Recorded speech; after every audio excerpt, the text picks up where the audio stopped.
Good afternoon, everyone. Good afternoon, everyone. Thank you for joining us for our weekly Doctors Against Genocide webinar. We meet today as the situation in Gaza crosses into unimaginable depths of human cruelty. The world is witnessing and enabling a man-made genocide. This is not a war. This is not a crisis.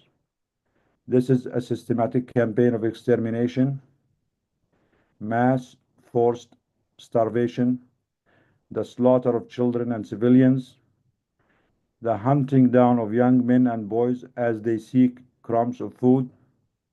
It is beyond inhumane. It is evil. What is unfolding now is a horror without precedent. Not even during the Holocaust did we see something as insidiously engineered as the so-called American Gaza Foundation project, a grotesque creation that weaponizes food, starves children, then uses the starvation to bait and trap them at the distribution sites that are then bombed. This is not humanitarian aid. This is a death trap. It is a concentration camp model reinvented, improvised to degrade and destroy human beings in real time, live streamed to a silent, complicit world. Gaza is now the hungriest place on earth, not because of drought, not because of a natural disaster, but because of policies, of weapons, of funding, policies made in Washington, executed by Israel, and supported by governments that claim to believe in human rights. Every hospital in Gaza has been attacked. Doctors and nurses have been murdered. Healthcare itself has been criminalized. And now even grief is being exterminated. Yesterday, we mourned the death of Dr. Hamdi al-Najjar, the husband of Dr. Ala al-Najjar, and the father of their 9 children, who were all killed just a few days ago. Can you imagine this? 9 children, 1 family wiped out, and now their father joins them. This is not just an attack on a family.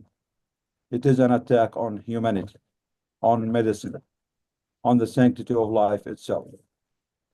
Make no mistake, this is a US-led, Israel-executed genocide, and the numbers speak for themselves.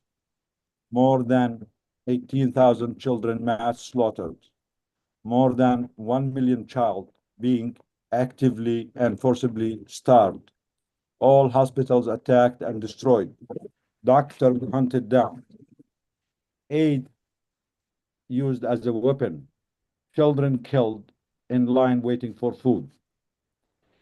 And the Israeli public, emboldened by genocidal leadership, has shown us the depth of that violence. 82% of all Israelis support forced displacement of Palestinians, including those Palestinians who carry Israeli citizenship. Over half of all Israelis and their supporters all over the world support the murder of all children and women and civilians. That is according to the latest poll done in Israel. We are not making this up. This is a genocidal nation, and all its supporters all over the world are genocidal people and governments and institutions. This is not a fringe movement. This is a genocidal ideology, deeply rooted in Messianic supremacist doctrines and backed by the most powerful nation on earth. So where are the shared values? Where is the rules-based international order? Where are the institutions that claim to protect human rights? This genocide has been documented by nearly every major international legal body and genocide scholar. The International Court of Justice has already ruled that genocide is plausible a year ago. What more does the world need? Why has the Genocide Convention not being triggered?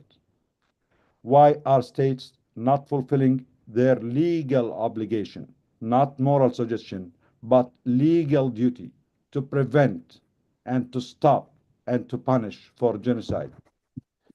Article 1 of the Genocide Convention is clear. All state parties must act immediately to stop genocide by all means possible, including sanctions, arms embargo, and the deployment of protective forces. The silence, the inaction is criminal. We are not in dark times. We are in the darkest chapter of modern history. And we, as healthcare professionals, are here to say this is not politics. This is a war on life, on healing, on everything medicine is meant to stand for. Doctors Against Genocide will not be silent. We will not be complicit. We will not allow our oath to be twisted into neutrality in the face of evil. Let the world hear us. Stop the starvation. Stop the slaughter. Invoke the Genocide Convention. Deploy protective forces. Thank you, everyone. We are going to have a moment of silence now on the souls of the victims of this genocidal war carried on by Israel and the United States. One moment of silence, please.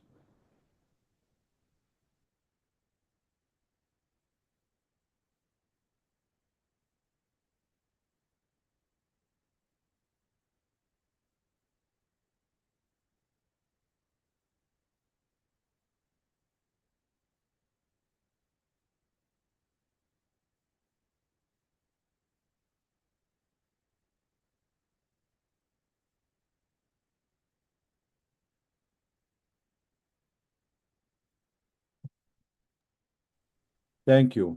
So today we have, as usual, a group of speakers, our colleagues from Gaza, who are sharing their lived experience, their eyewitness testimony of what's happening there on the ground. And we have also a group of colleagues here in the United States and Canada and all over the world who's gonna help us shed more light on this unfolding and worsening human tragedy that's happening in front of all our eyes. I think we can start with a few videos that were shared by our colleagues in Gaza on the horrors that are happening and unfolding in Gaza. And I'm sure the videos cannot capture everything. I think the situation on the ground is much worse, but at least gives you an idea of what we are talking about. Maisa, go ahead, please.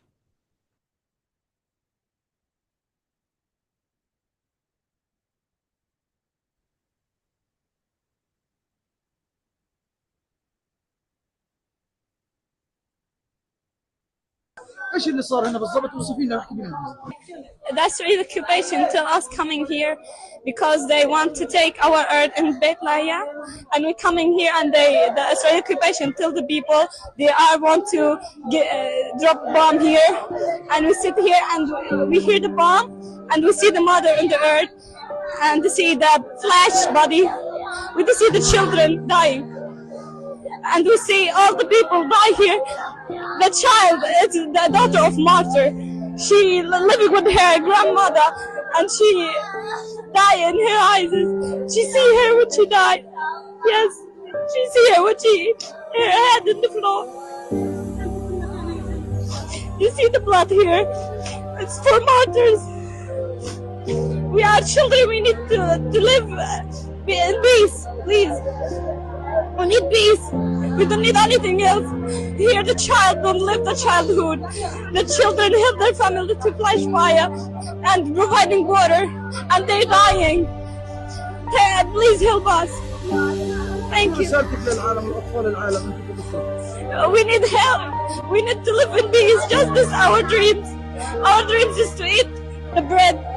Our dreams is providing water. Just that. We need peace. Just we need that. Thank you.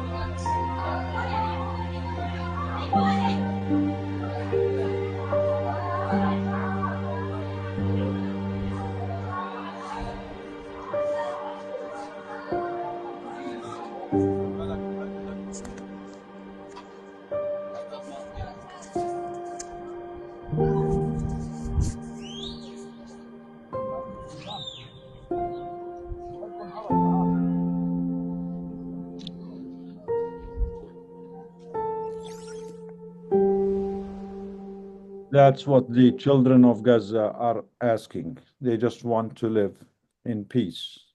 They are only asking for their right to live and to be able to have some bread. Is this a crime? This is a question to the whole world.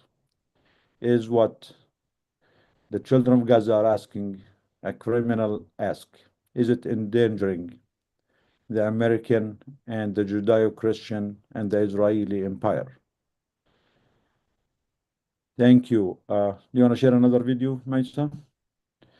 About people killed trying to get some on their way to get the so-called food from the distribution points.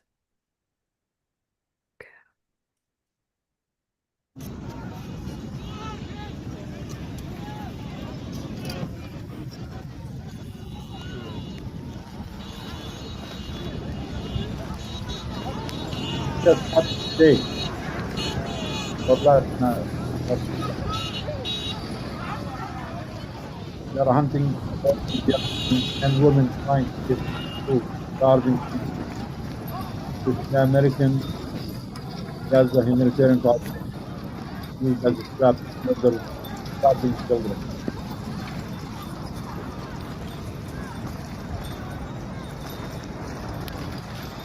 Look at the bodies.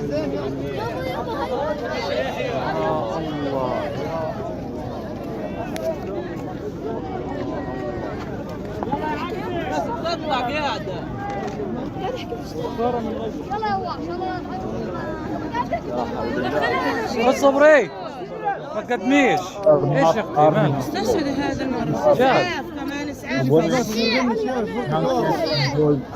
are starving and trying to get some food. These are not Hamas. These are not militants, Israel and America. These are starving people only asking for some food, for some bread. Today we are joined again, as I said, with a group of colleagues from Gaza. We're going to start with our colleague, Dr. Ahmed Al-Farra, who's the head of the Pediatric and Maternity Unit at Nasser Hospital in Khan Yunis, to share with us the latest update on the unfolding situation in Gaza. We have a few other panelists getting ready to join. We are going to talk to them soon once they're ready. Dr. Ahmed Al-Farra, أهلا وسهلا. السلام عليكم. عليكم السلام. أهلا. تفضل. Thank you for everyone. Thank you, Dr. Nadal. I will start from the events today. Today we have a disaster situation in Nasser Medical Complex, as we received two category of targeted people. The major category were from the distribution aid, as that was mentioned by the video, from the American aid, and they were targeting and shooting by guns, not by explosive injury. They were killed in the chest and the head by bullet. That means that someone not need to alarm them, not need to talk with them, not need to threat them, not need to frighten them, No. He want to kill them. They were targeting in the head again and in the chest. So nearly 30 martyrs were bring to the hospital, and near 100 cases of severely injured patient, nearly 5 of them in the ICU, intensive care unit. I think all of them are in brain death, and they will leave as soon as possible. While we were in the mass casualty, we have the weekly meeting for Nasser Medical Complex for the situation and the red flags in the hospital. We were talking about the lost sterile gauze in the hospital, in the emergency department, and in the OT, and in the surgical department. We asked a lot of the NGOs, the Jordanian hospital, MSF France, MSF Spain, to supply some pieces of sterile gauze to use it in the OT and in reception room and the surgical departments. Very, very disastrous situation, very lack of medical supplies. Day by day, it become worse and worse. Let's, my friends and my colleagues, talk about numbers again. The numbers are who coming targeted to the hospital, and all of them are dead. I'm not talking about the injured people. I'm talking about the number of martyrs.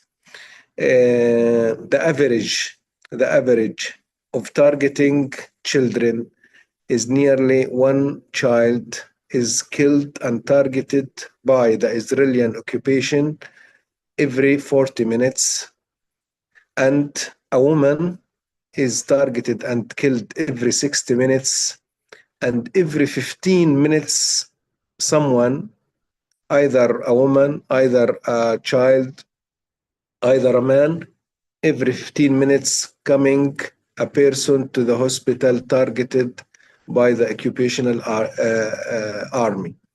This is an incredible average, incredible number. The hospitals are screaming, they are shouting about the number of cases they are coming. I will send you a video about the reception room today. In the morning, the cases were on the ground. The staff, they were dealing with the most priority. Some cases were left on the ground until they finished some cases, and to deal with the other cases, we make alarm in all the hospital, all the staff, all the nurses, all the doctors, all the directors, even the students of medicine who are studying, they came to the reception room to help. This is one of the most severe mass casualty we have seen since the beginning of the war, because of the American aid and the plan for Mr. Witkoff to get the aids for the Palestinian people. Again, the targeted people in the American aid was they have bullet in the chest and in the head. Someone who's a sniper was dealing with them, and he was like he's have something like enjoying and doing that by highly skilled sniper. Today also we discussed in our weekly meeting, which was very short because of the mass casualty, about the lack of some medical supplies. I know that I mentioned number one, but there is something serious to talk about it. Today we discussed the shortage of consumable drugs and equipment for the cardiac cath. You know, my friend and my colleague, in any way, in that worldwide, any patient who come by chest pain and you suspect that he has MI, myocardial infarction, or chest pain, or ischemia, heart ischemia, he can go to the hospital which is specialized in cardiac cath and do cardiac cath, which is therapeutic and diagnostic, and you can save his life. This was available in Gaza before the war and in the beginning of the war because the instrument and the equipment was there. Now in Gaza, in all Gaza Strip, if someone was diagnosed as MI and he has a typical presentation of MI, he will start and wait to die. No way to help him because the lack of supplies or lack of the instrument for the cardiac cath is 100%. No equipment for it at all. About the orthopedic surgery, the external fixation and the internal fixation, the lack of instrument is nearly 90%. Sometimes, again, my colleagues in the orthopedic, I'm listening to them. They are talking about someone who has external or internal fixation. They wait that one has did that operation and he's recovered, and they want to take that fixation to do it for another patient. This is not happening worldwide, but happening in Gaza. About the drugs also missed. The trucks that come in Gaza, all of them just for food. And you can see by the videos that the occupational Israeli forces try to make a trick here. I want everyone to know about it. Now, the main road or the main entrance for that trucks is to be in a selected road that will be protected by the families and by the people or civilian authorities here. But the occupational forces force that trucks to get inside another area. This area belongs to a completely cover of the Israeli forces and airplane. So some people who are hungry, some people who makes groups try to take that food, and it will not be distributed equally to the people here. So the starvation is still there, and the problem is still there. Again, this is frankly, the occupational forces don't want the starvation to end in Gaza. They make a show for the media, for the journalists, for the TVs that the trucks is coming in, but the trucks is coming in from areas that belongs to the Israeli forces, and it will be stopped by some people, and some people, they are taking the food, but it will not be distributed for the people. They will not go to the UNRWA, for example, to the UNICEF, for the NGOs, for Red Crescent, that they will distribute it for the family, for every family, according to identity card, according to the civilian records. No, they don't want that. They want it to be like that. Maybe this is a show for the whole world that the Palestinian people cannot deal with that AIDS. They need to be punished. They need to be evacuated away from Gaza. Again, if someone try to do something to organize that, if someone of the local authorities of the policeman who's tried to help in organizing that, he will be targeted as soon as possible. I will tell you something. In Gaza Strip, in Gaza City, they make some problems between someone and someone, but it was fake. It's not fighting. It's fake between a group and another group. Some people from the local authorities tried to intervene and to try to solve the problem. They were targeted. They were targeted and in Sahaba Street in Gaza, and nearly 6 martyrs was killed in that event. Again, according to the medical health situation, we are talking about the statistics about the diarrheal disease in children. Since the beginning of this year up till now, we are talking about nearly 6 months. We record nearly 60,000 cases of acute gastroenteritis and diarrhea. 700 from them are bloody diarrhea. So we are talking about an incidence number of diarrhea or gastroenteritis, which is very high according to the average or the distribution worldwide.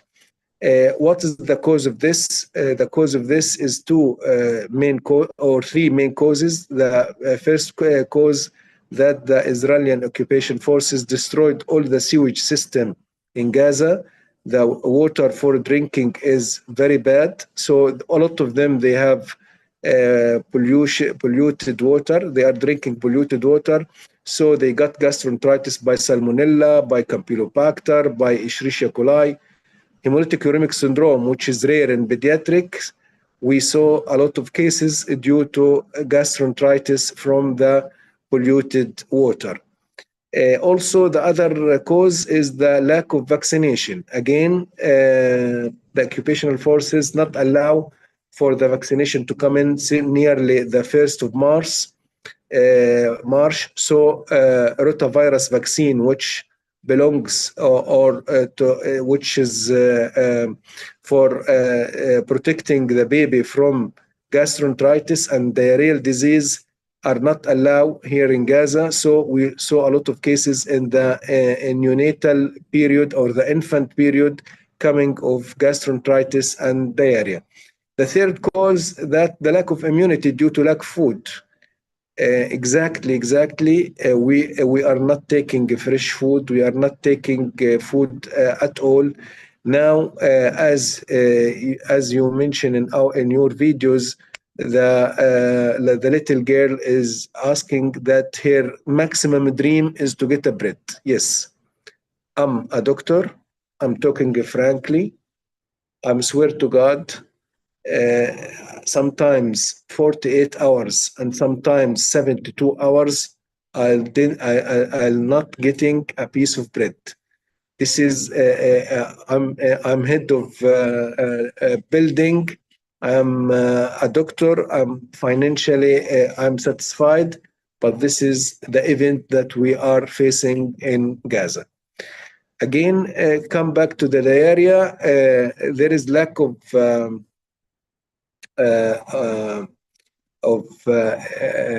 milk. There is lack of milk. Both types of milk. We are talking about the normal formula and the special formula. This diarrheal disease, we're talking about nearly 60,000 cases. Some of them, they got in something we called complication of gastroenteritis. We called it lactose intolerance. So they need a milk with a special formula. We called it lactose-free formula. We don't have now in Gaza, in the hospitals, and even in the markets, we don't have. So the child is continued with persistent diarrhea, and he lost his weight, and he come in the other vicious circle, and he get inside malnutrition and severe malnutrition.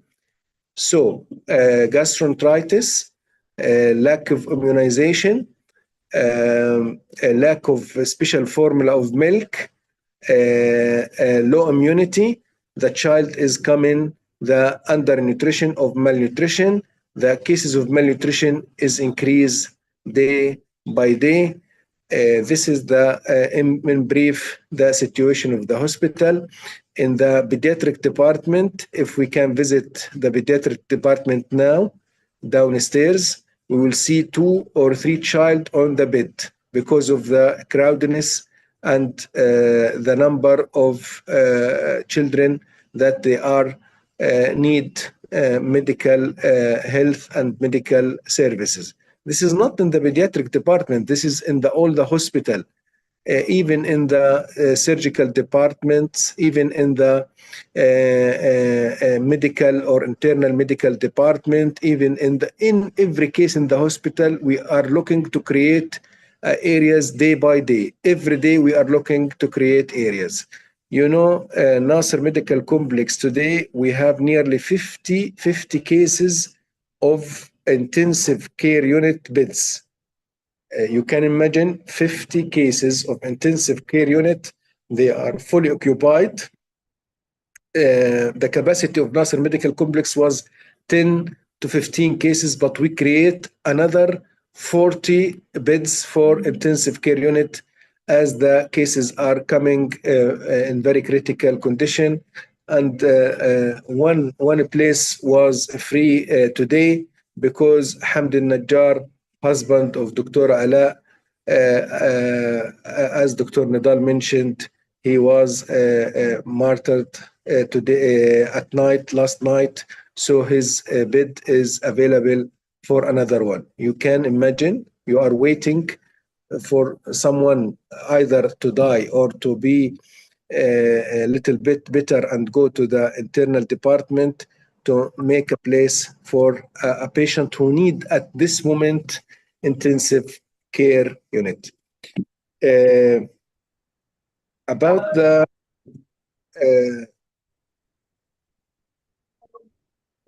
medical teams, you know, after the accident of Dr. Ala al-Najjar family and Dr. Hamd al-Najjar, all the medical teams are more afraid, more worried, more anxious, more irritable. You know, we asked Dr. Ala al-Najjar, she has 2 babies under the rubble, still in the area where they were targeted. I asked her and to talk to the Red Crescent or to the Red Cross or any NGOs to make some communication with the occupational forces to make allow for the civilian defense people to go there and to bring that bodies. But she's afraid. She's afraid to talk. She's afraid to talk. She's afraid about her only boy Adam, who's still in the hospital. You know, this is one of the extreme example about afraid to talk to the media and to talk to the world about what is happening in Gaza and to describe the situation, and talking by sometimes by numbers what's happening in Gaza. Again, about the beds capacity of the hospitals, you know, my friends, that the European hospital was completely targeted by its infrastructures. So all of the beds there, either pediatric or internal or surgical or intensive unit, all of them removed toward Nasser Hospital as a patient, not as a beds. This is make a lot of crowdedness. Let me mention that the number of beds before starting this war was near 3,500.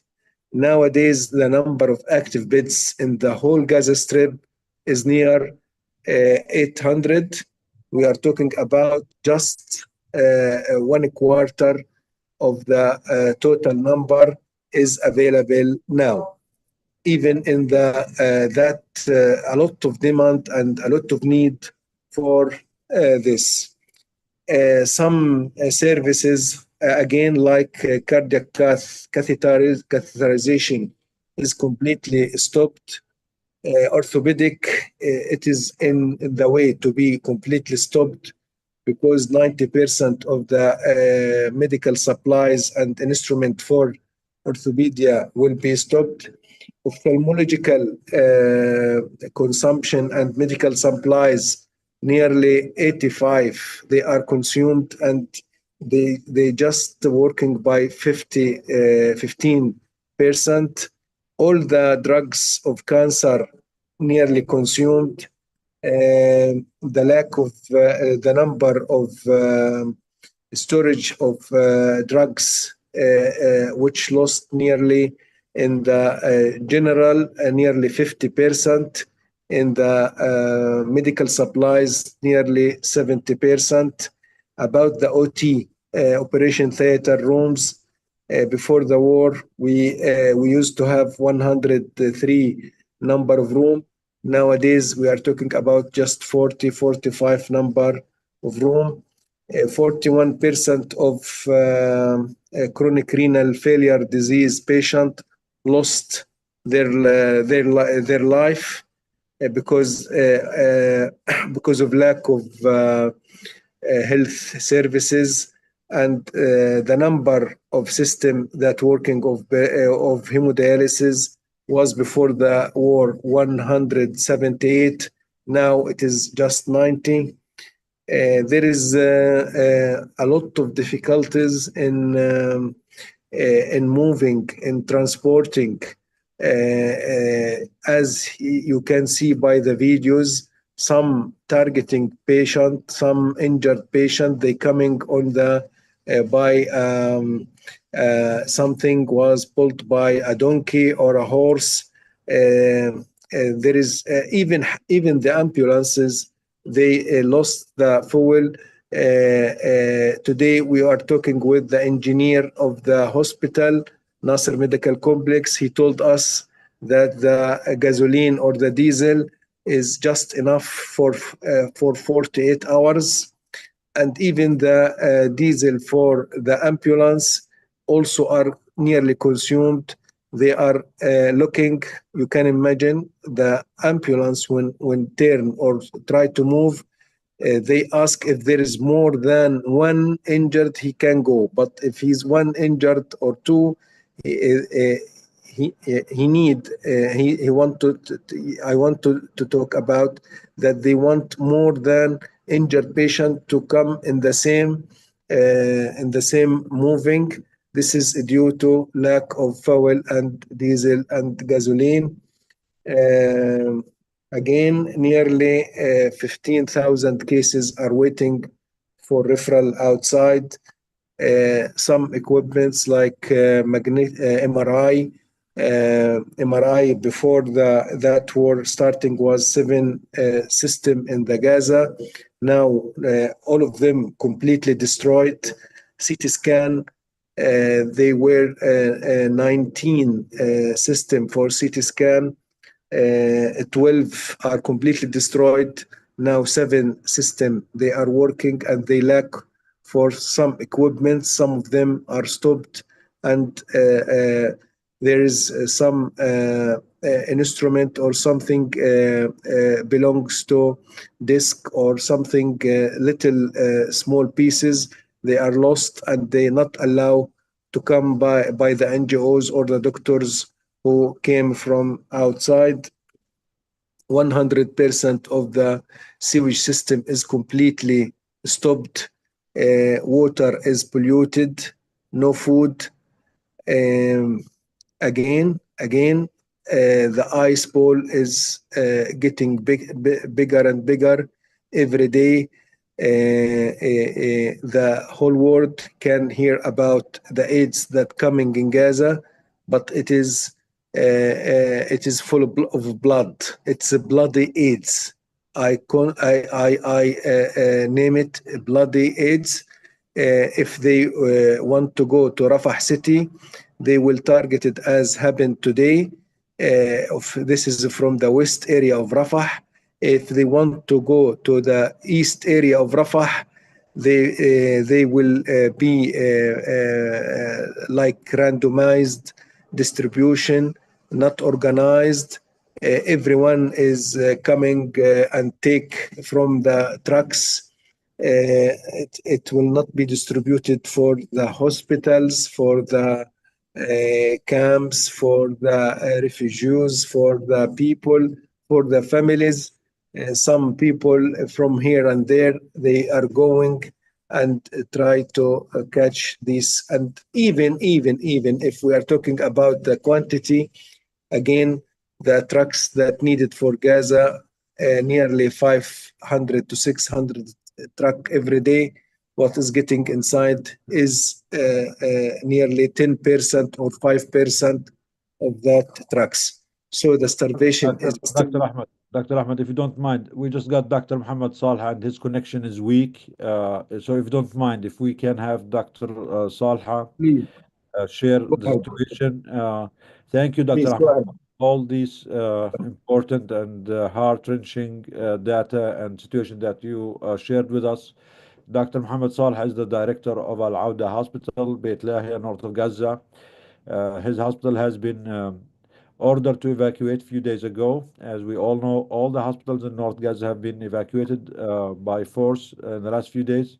Dr. Muhammad, if you are with us, I know the internet is weak. Before we lose you, if you can share with us what is the situation at Al-Auda Hospital in the north now and the other hospitals in the north. Do you hear me, Dr. Muhammad? Dr. Muhammad Salha? Yes. Fadlan. Yes, I am hearing you. I am. If you can put on your camera, that's good. If Yes, I'm weak, hearing you, but I am sorry for the internet. I am sorry because the internet that I have, it's very weak. Actually, the Israeli occupation last Thursday, they are called evacuate the hospital. The hospital in the northern Gaza Strip area, it's Zatar, and it's Al-Andonesi hospital. Actually, when we are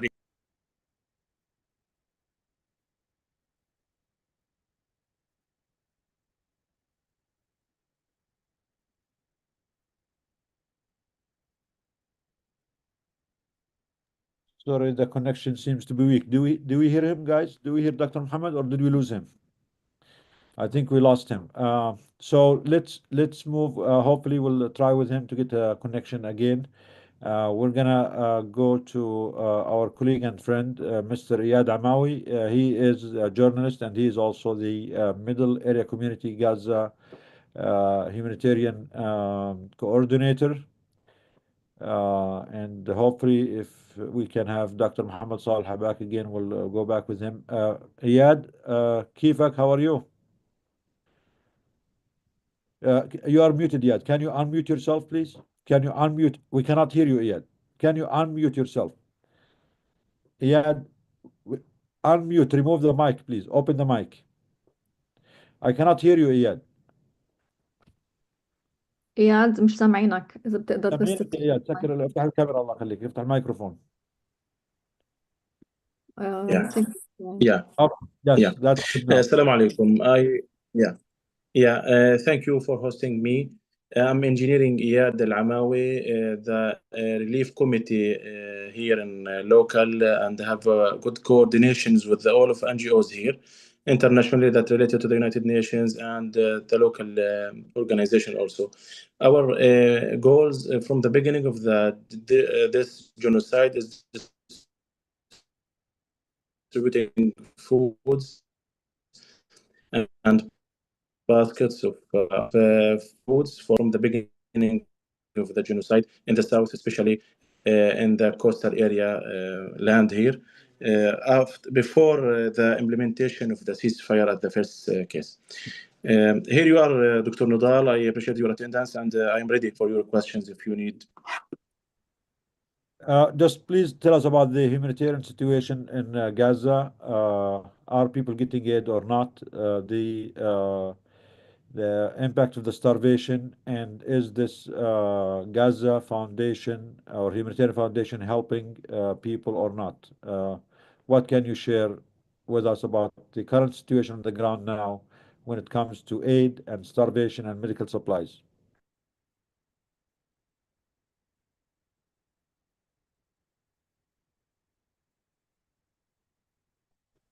Yeah. Firstly, the situation is worsening more and more. Really, what's happening for 2 weeks, last 2 weeks, is just a public relation from all of the world. Nothing tangible is coming into the Gaza. The number of truck that is coming to the Gaza is trivial for really our needs here. You can imagine, as a UN published before these meetings, Gaza daily need more than 500 until 600 trucks from different types of our needs. So it's not applicable to let just 100 trucks for 3 days to come in and divided it for every day, just 30 trucks. And you can imagine the looting the process and our people.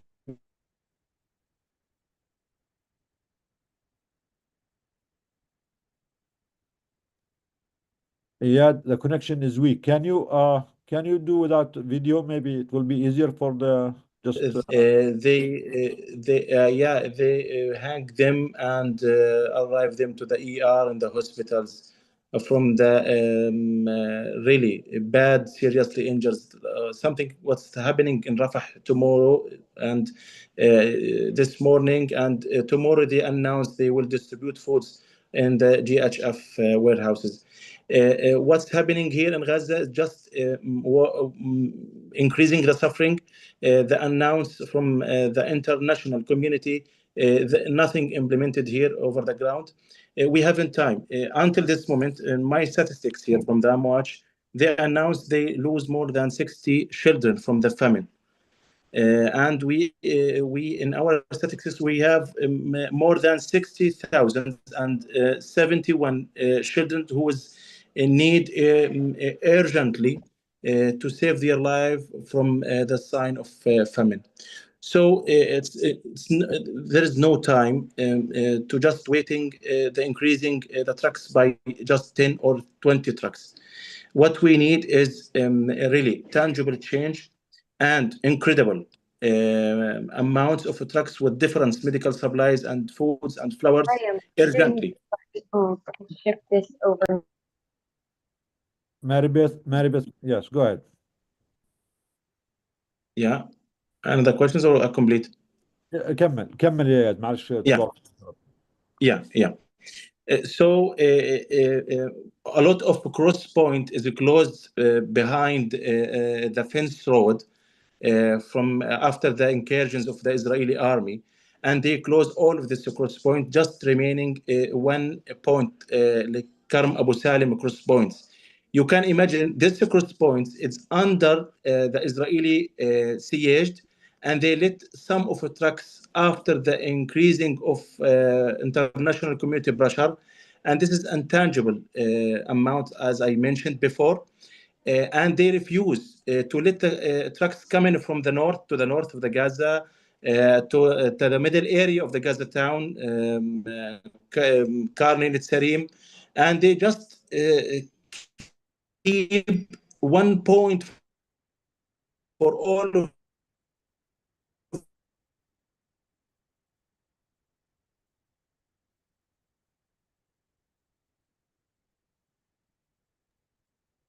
Again, I think this is part of the genocide. Gaza is very bad. Don't like. Yet, Yeah. can you hold on for a minute, please? If you can work on your connection for a little bit.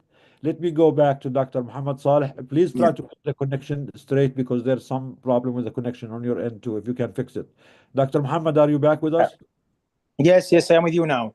Well, Dr. Muhammad again. Dr. Muhammad Saleh is the director of Al-Auda Hospital, North Gaza. He and all his staff were forcibly evacuated. The hospital was evacuated a few days ago. Thank you for being with us, and please get us the latest updates on the situation and on the hospitals in North Gaza. Yes, actually, the Al-Auda Hospital in the Northern Gaza Strip is the last functioning hospital.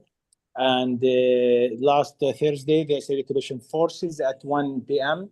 they are called me to evacuate the hospital. In the beginning, we are refused to evacuate the hospital, but after that, they are starting to shooting and to bombing the hospital, and it's like a negotiation under fire because in the first I am not allowed to or we are refusing to evacuate the hospital, but actually they are call me, and during they call me, they are starting to move the hospital and told me that if you are not evacuate the hospital, we will entering the hospital and kill everybody inside the hospital, the staff and the patient. So in total, we have 13 patients and injured. So we are evacuated them with the in a humanitarian situation because we are carrying them. All the roads to Al-Auda Hospital is totally destroyed because they are bombing many houses surrounding the hospital. So we are carrying them more than 200 to 300 meters to the ambulances, and the ambulance is coming after 7 hours. When they are call me at 1 p.m. And the ambulance is coming at 8. So we are starting to evacuate the hospital, but actually it's very dangerous when we are evacuate the hospital. And now all the Northern Gaza Strip is still without any functioning hospital. So and Kamal Adwan Hospital is out of service since the beginning of this, the last military from Israeli occupation forces, and Indonesia Hospital is also out of service, and there's still only I think 10 of the staff inside the hospital, inside the Indonesia Hospital, but there is no one can move in the Northern Gaza Strip. Who is moved? The quadcopter, the drones from Israeli occupation forces, they are directly bombing them or shooting them. Actually, during this siege, 2 weeks of siege, and during the siege, the Israeli occupation forces firing our central store, all of our medication and medical disposable, and also the medical devices that we have, it's totally destroyed and on fire.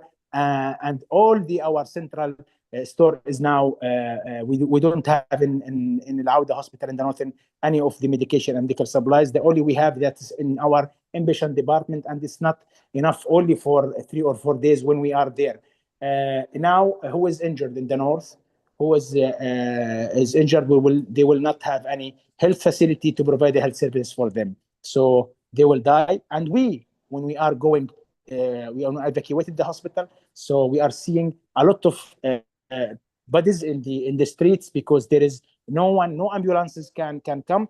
During the siege, the last siege is 2 weeks siege, so the Israeli occupation forces is shooting on our ambulances when they are going to refer cases to the hospitals in Gaza City, and when they come back to the north, the quadcopter is shooting to them, and all the northern Gaza Strip is without any ambulances. So now, literally, the situation in the north is very dangerous.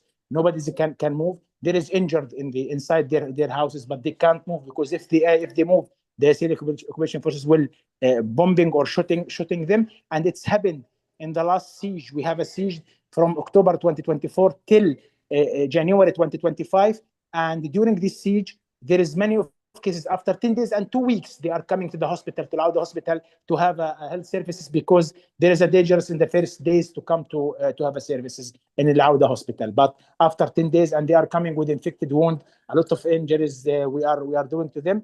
And now all the staff and the patient is still in Gaza. We are referred the patient to Shifa Hospital, and after that from Shifa to another hospitals, distributed the cases to another hospitals in Gaza City. And our team now is working in our medical primary healthcare centers that we have 5 in Gaza City, and we have another hospital in Nusayrat. To another of our team will work in Nusayrat in the middle area. But really, the northern Gaza is needed health services there, but the Israelis not allow to any of the health services to work, because they know that if there is health services, the people will stay in the north. But they need from all people to move from the north to the south.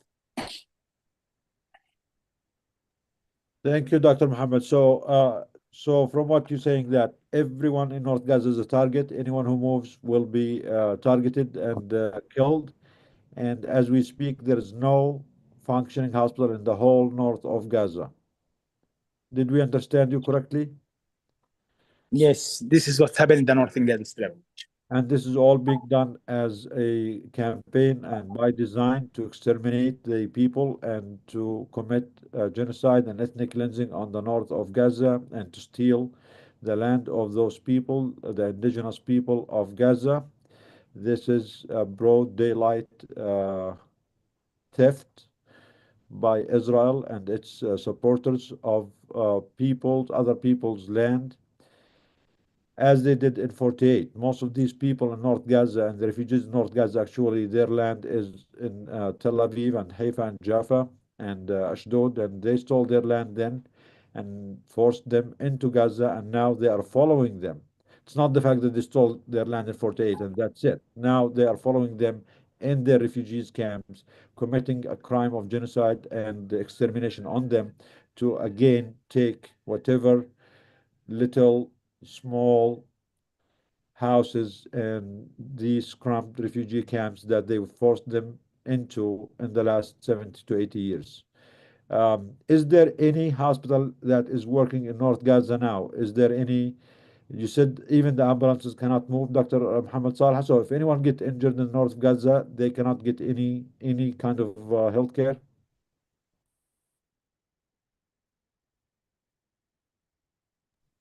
Dr. Muhammad, I think we lost Dr. Muhammad again. The connection is bad because they are in a very dangerous area.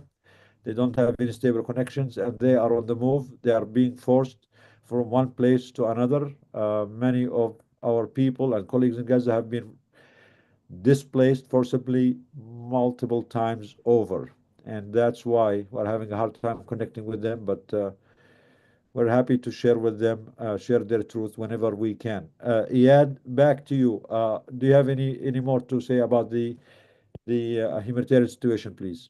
Yeah, I will add some important points after Dr. Ahmed speech.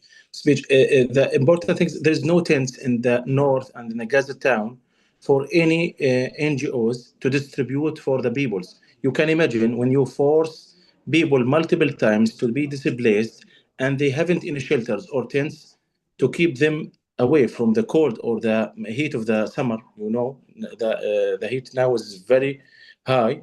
There is no food, there is no tent. They just let the people go to the street. There is no peace, there is no safe, there is no food.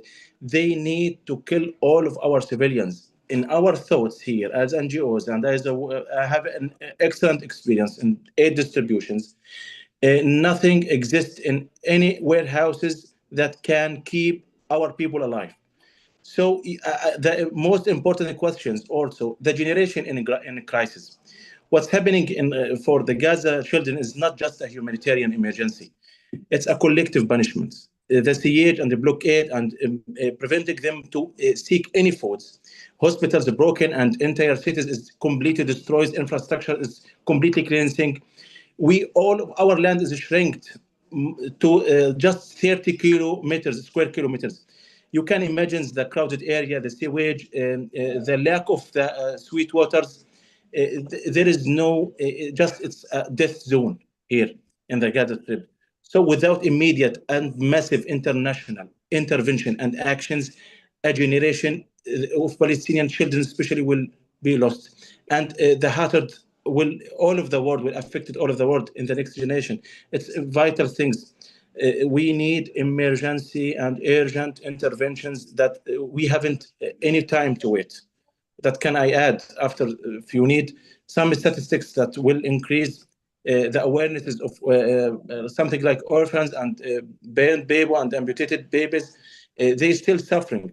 Look, my colleagues, you can imagine when the GHF announced the people to attend to their military stations to deliver them stolen basket of foods, and they need to compromise that they provide us with the food. A lot of our elderly people, children, amputated people, who was suffering from chronic disease cannot achieve that space. And even thought what's happening when they achieve the Netzarim access points or Rafah access points, they directly hit them and caused them to death and multiple of seriously injured. This situation must stop directly. We sending a lot of human appeal for Mr. Guterres and a lot of NGOs. They have common with us about what we need in this moment. We need to send appeal for the children to save them. Whatever you can do urgently. A lot of hundreds of trucks is still waiting behind the siege. We can see it when I went to the Karm Abu Salim with cross convoy and a lot of medical missions here come to the Gaza. They let it in under the sun. All of it maybe have expired date. And okay, it's not a problem. Let these trucks come into the Gaza. This is a vital thing now urgently, especially the food for the children and milk and medical supplements. And it's very, very important things also. The desalination stations here in the Gaza Strip is maybe is still working just to desalination base. So if they don't let more machine and generators and the fuels for this desalination, we will face also more than famine, and they will die from the thirsty. So the horrible situations, we describe it more and more. When I talk to my colleagues in all of the NGOs here internationally about what we can do, nothing tangible remain between our hand to do. Just sending appeal to the human. As a human being, please, this is maybe for a lot of our Gazans here, maybe the last call. It's urgent. We need urgent interventions. I repeated it more and more. We talk to all of the international community. We touch the public opinion, and the Europe is changed a lot. But we need more and more. We appreciated all of the good people and who has a big heart to support our children here, but nothing to remaining here to support our people. I attached with the Malak. He's the last survivor of her family after all of her families died in the huge bombing. More than 2,000 kilograms from high explosive materials hit her house, and her life is completely cleansing, destroyed, and she is sit now in the Al-Aqsa hospital with bad multifractures and unconscious, and their relatives, they didn't know how to deal with this child. Hundreds and hundreds of those children also suffering from the injuries and suffering of the famine. And just the world is just watching us over the screen. So what we need to increase the pressure. We need to sending more than effective human appeal to all the international community, especially the UN umbrella, to increase the pressure over the Israeli to let the trucks come in. And the first things and the vital things is to stop this genocide directly. Dr. Nader. Thank you. Yeah, thank you for sharing the truth. So from what you're saying, it is not attack on Hamas. It's not an attack on militants. It's an attack on life. It's an attack on everything that is alive, that is moving in Gaza. It is a starvation and extermination campaign by design, carried out by Israel and supported and funded by the United States. As the United Nations and all human rights organizations, international organizations said, there is enough food and supplies and medication to feed all Gaza and provide all what Gaza needs for 2 months that is there on the border, only 2-3 miles away from the 1 million starving children. We want this to sink in for anyone in the audience and for the whole world. There is 2 months worth of food and supplies that is there on the border with Gaza, 2-3 miles away from 2.3 starving human beings. No one needs to pay anything. We are not asking money from the United States. We are not asking money from Europe. We are not asking money from the Gulf countries. We are not asking money from bin Saud, who gave $1 trillion to Trump. We are not asking money from bin Zayed, from Qatar. We don't need your money. The food is there. There is enough food for 2 months, 2 miles away from 1 million starving children. This is allowed because Trump is now fully complicit in the genocide. The president who came with a promise and the pledge for peace to end all wars. Trump, you have children blood on your hands now. Trump, you are starving more than 1 million child.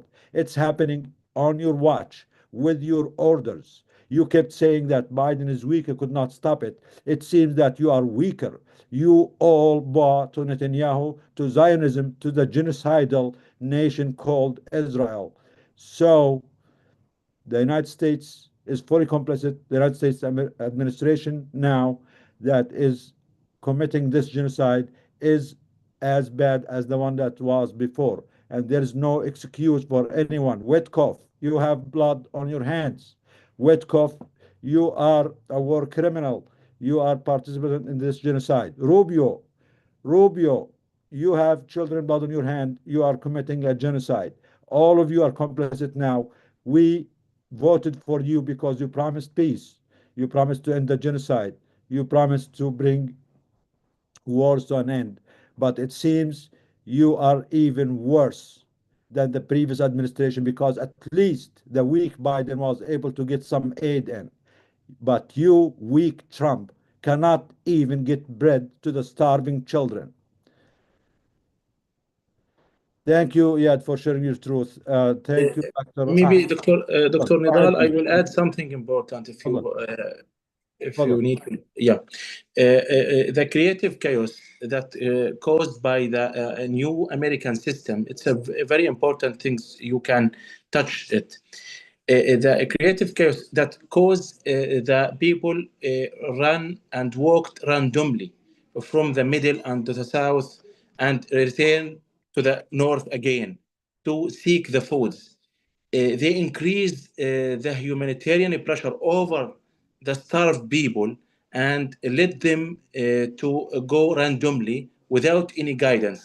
They fakely announced over their new page over the Facebook that you can seek the food by Netzarim access. I know it very well, and my colleagues here in Gaza know what's the Netzarim access point. It's a military base, it's a huge military base with multiple tanks and the special forces and the drones, and under the completely protection of the Israeli army. I don't know how the Americans let those evils to get our peoples there and feeding them. After that, they kill a lot of them and cause multiple of ammunitions randomly, sieged them. As eyewitness here, I listened to a lot of our peoples and especially of my neighbors also. They went there to bring some food for their children and elderly people.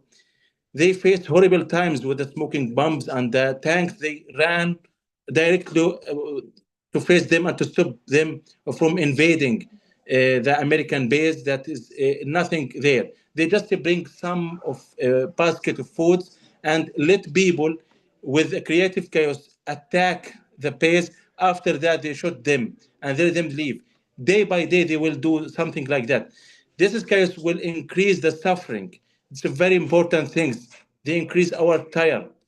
So it's important to touch it's a public it's a public campaign from the Americans over the ground here. Nothing tangible happened after the IHF is implemented their programs. And also, when I talk to the Rahma and all of our colleagues here, they stolen the basket from the Karm Abu Salim and they let it distributed under our eyes without any system. There is no system, there is no database, completely randomizing the process to cause this chaos. So it's a very important if you hope to deal with this note with my colleagues. And I appreciate your. Thank you, Iyad. And again, you're just also emphasizing the fact that this is a message to the United Nations and to the European Union, to Canada, to all countries in the world who always claim to be the champions and protectors of human rights. The time for strong statements is over. There is a genocide on your hands. Shame on you. It's time to act. It's time to break all connections with Israel. It's time to impose sanctions, not just big words. As our colleagues in Canada shared with us last week, at their press conference, time for words, time for appeals is over. These are criminals, these are maniacs, these are genocidal, messianic nation and country supported by a messianic United States of America. It is your legal obligation to invoke the Genocide Convention now. It is your legal obligation. We are not appealing for your morality. You are obligated as countries and states and organizations that signed the Genocide Convention to intervene now, immediately. No more appeals, no more statements, no more empty talk.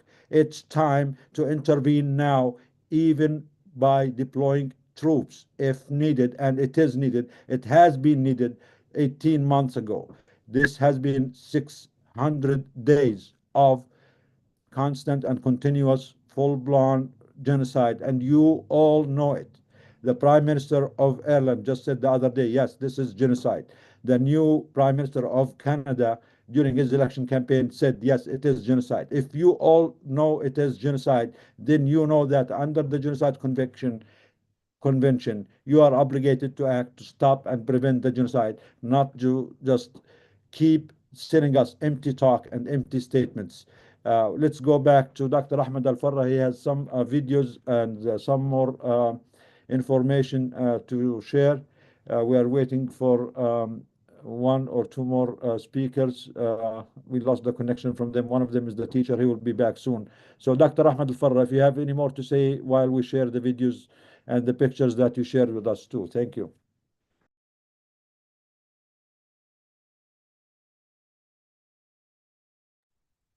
You are muted, Dr. Ahmed. You are muted. الميكروفون الله يخليك. افتح الميكروفون دكتور.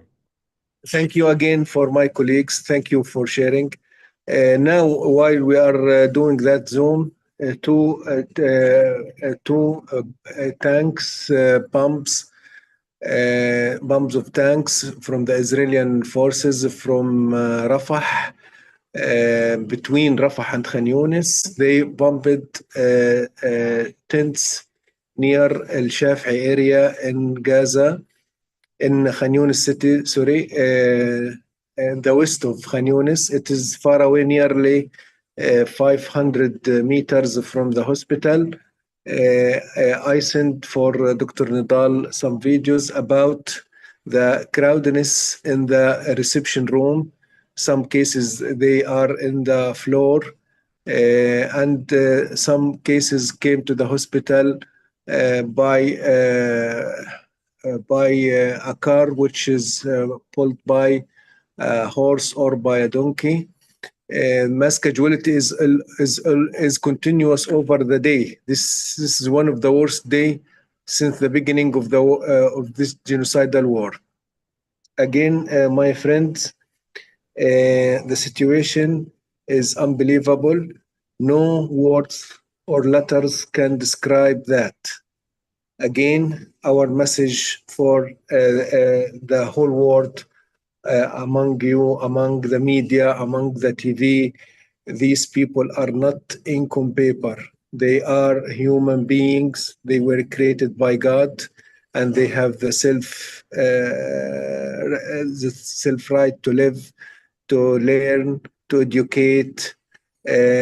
Not as mentioned by the little girl that her best dreaming is just for bread.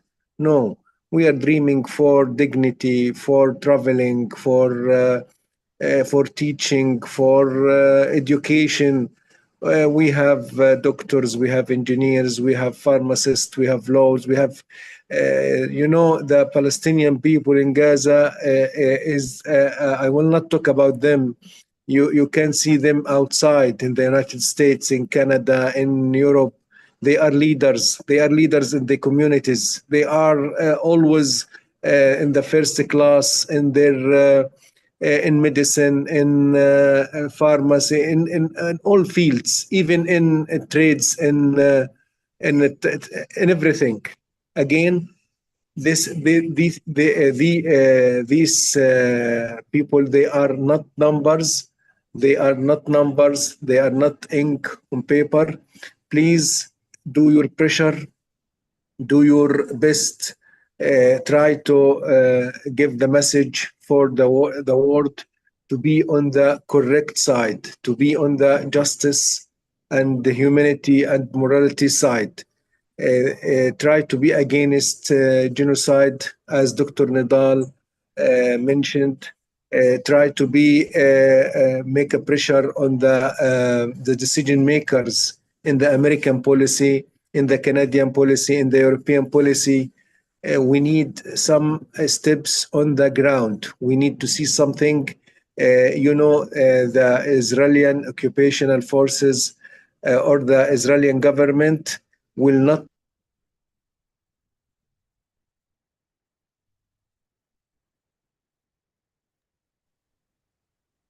Seems we lost Dr. Dr. Can you share the videos, the videos that he shared with us while see if we can get back with him, please? These are by Dr. Ahmed. Yeah, we lost you, Dr. Ahmed. Are you back? Yes. The electricity was cut off because the engine is stopped, and they try to do the alternative way. Anyway, we're gonna share some. I appreciate. Dr. Ahmed, we're going to share some of the videos and the pictures that you shared with us now. So please, if you can talk about them, explain the situation. We're going to share them now. Yes, please. I finished. I will make let the opportunity for my colleagues to talk. I'm always getting support from you. Thank you, Dr. Nidal. Thank you for everyone. Thank you for Maisa. I really appreciate your work and your heavy sympathy with the Palestinian people. You are our inner family, and we believe that you are supporting us, and you are the backup of us. Thank you again. I appreciate your time. Thank you. Thank you, Dr. Ahmed. Again, we're going to share the videos and the pictures that you shared with us. So please stay around so you can comment on them. And again, please no need to thank us. This is our duty. This is our obligation as human beings. The people in Gaza, as you said, do have the right to life, do have the right to their land, do have the right to education, do have the right to be in peace, do have the right that no one should impinge on them, do have the right to go back to their land that they were expelled from in 48. They do have the right to every inch in Palestine, from the river to the sea. If Trump and the Americans and the Europeans and the Judeo-Christian, whatever axis of evil, axis of genocide, loves the Israelis so much, who are thieves and strangers on that land, if they love them so much they can take them, this land is for the Palestinians, and they do have the right to every inch without anyone in the world impinging on it or bombing them or killing them or exterminating them. So it is your right, Dr. Ahmed. You are not asking for anything. You are not occupying anyone. You are not invading anyone. You are not stealing from anyone. All what you are asking for is your right as indigenous people to every inch of your land. And this is a basic human right. We will fight for it. We will insist on it. You, us, every human being of conscience all over the world. And we will not rest until this is achieved. And if anyone does not like that, they can go to Mars and build their colonies there, not on our land and not at our expense and not with the blood of our children. Maisa, can you please share the pictures? Absolutely.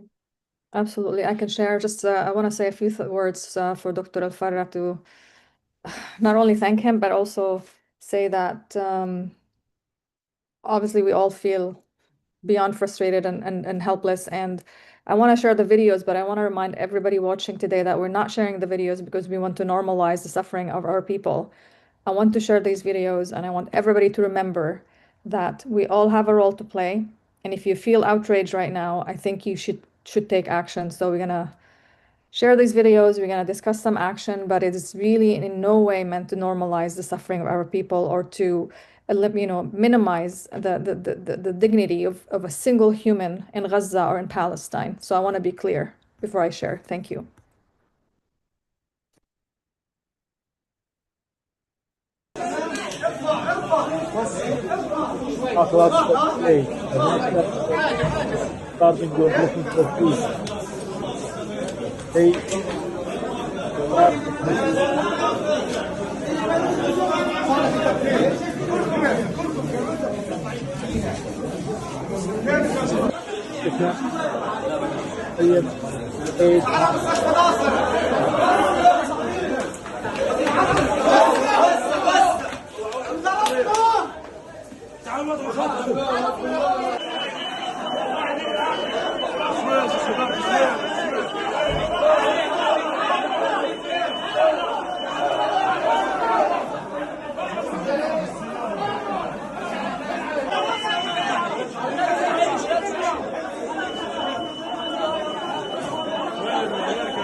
I don't know if Dr. Al-Farra wants to comment. I mean, it's obvious. With us? It's obvious what we just watched is a No, scene no, of I'm here.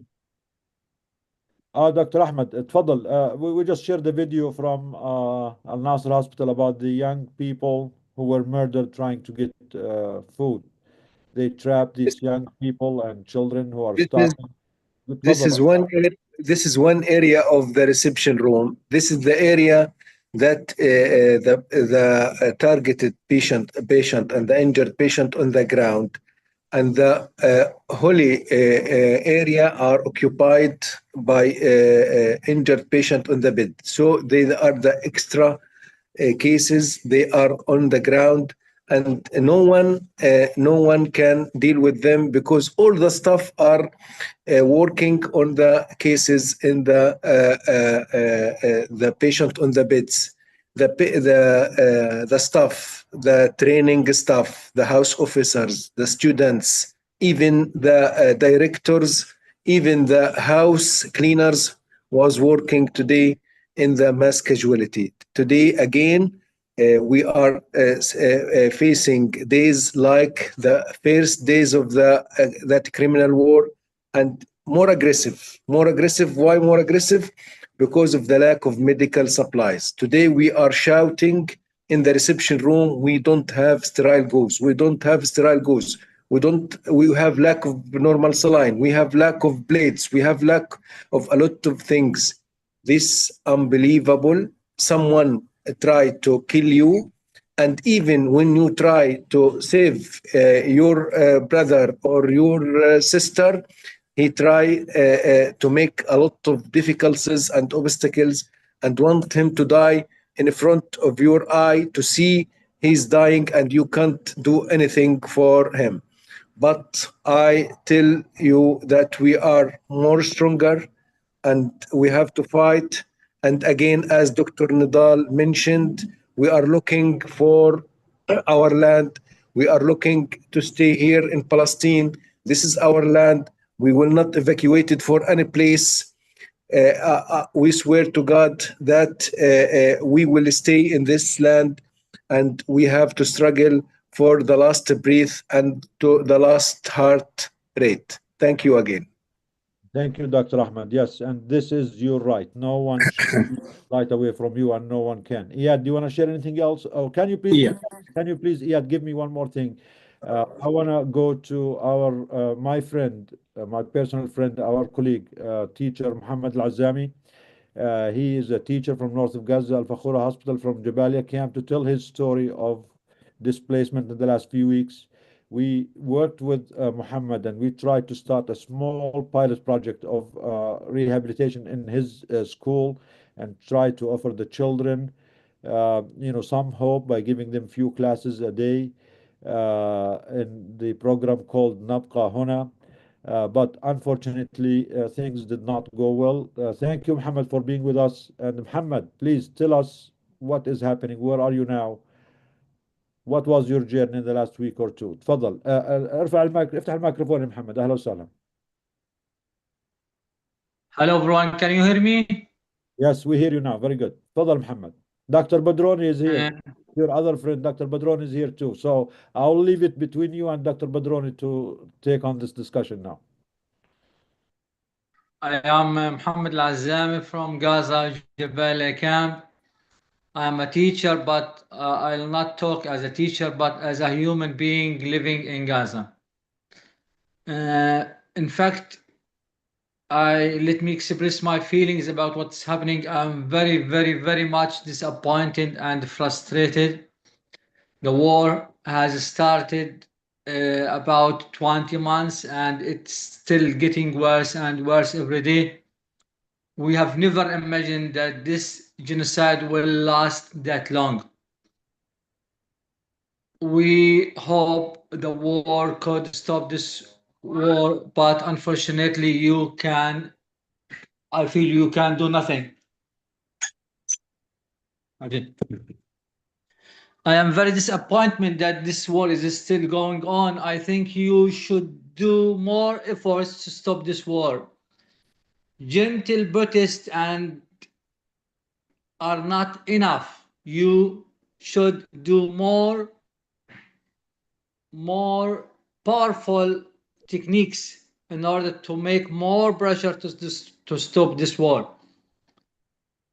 We have got too tired. We want this war to stop. We want to live in safety. I have been moving from one place to another for more than 9 months. I have been in the west of Gaza, and when we were allowed to come back to the north, I was one of the first ones who came back. I went back on the first day. My house was very damaged, but I insisted to repair it as much as I can. My house is in Jebel camp. I paid lots of money, great efforts to repair it, to make it suitable for living for my family. And after 4 months of repairing my house, again, I had to leave it. I was very angry that I have to leave it. I don't want to leave my home and step to unknown, to ambiguity, to live on the road. I am lucky that I can rent a house. I have money to rent a house, but most of our people do not have enough money to rent a house. They live on the roads. What are you doing? What are you still waiting for? Protesting, normal protesting is not doing enough now.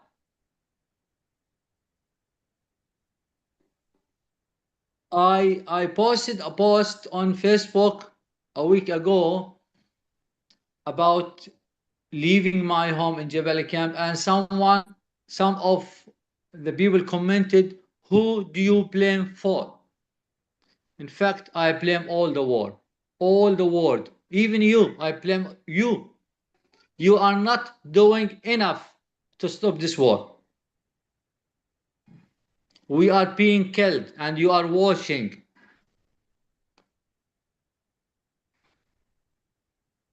I am sorry. I may appear to be a little angry, but this is what we are Don't be feeling. sorry. Say it all, Muhammad. Say it all. Please, don't be sorry. Keep going. I cannot imagine that the world cannot stop the Israeli minister killing us. America cannot stop him killing us. I think America is the main problem here. America is the main supporter for Israel. If U.S. president wants to stop this war, he can now stop it. He gives us some humanitarian aid to deceive the world that Americans are good people, they want this war to stop. No, we cannot believe Americans. We don't believe them. We are being killed by American weapons, American missiles, American support. You need to protest more powerfully in front of the American embassies, American Israeli embassies, and ask to dismiss the Israeli ambassador.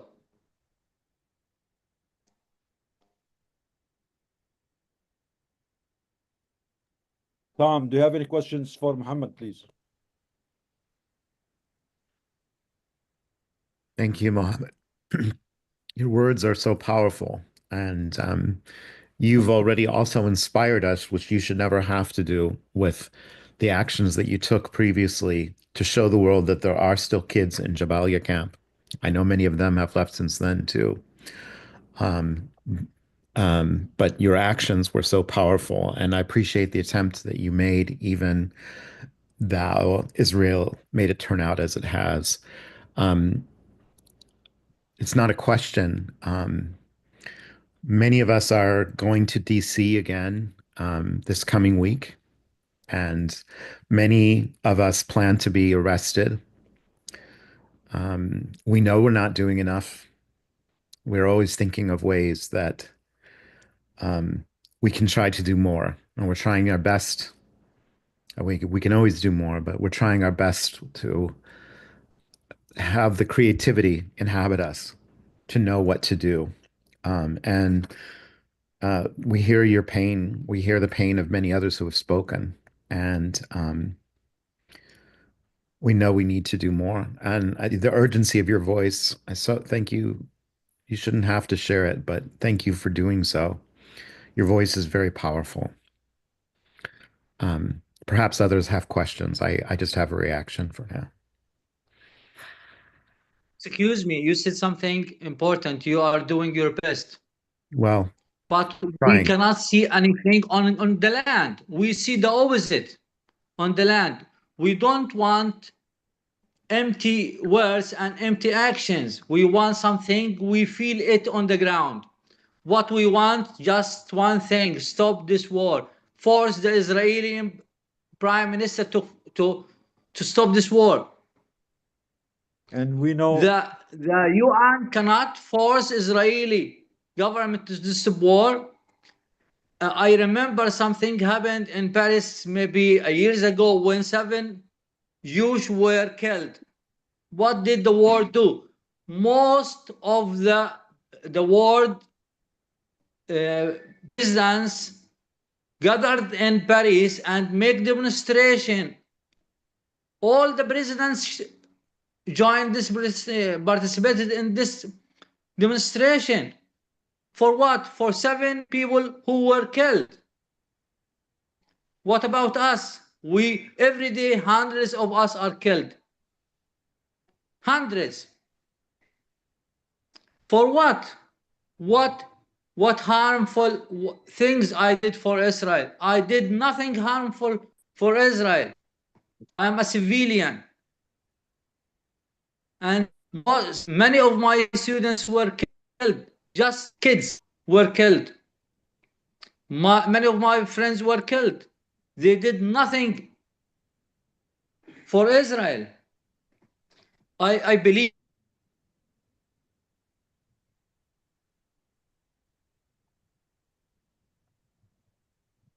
We lost Brother Muhammad. Hopefully we'll be back soon.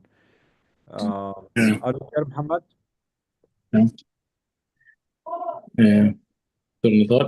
Yes. Should I go on? Yeah, keep going. Yeah. We hear you, Muhammad. Frankly, I don't believe the Israeli Prime Minister wants peace. He I feel he is interested in watching us being killed.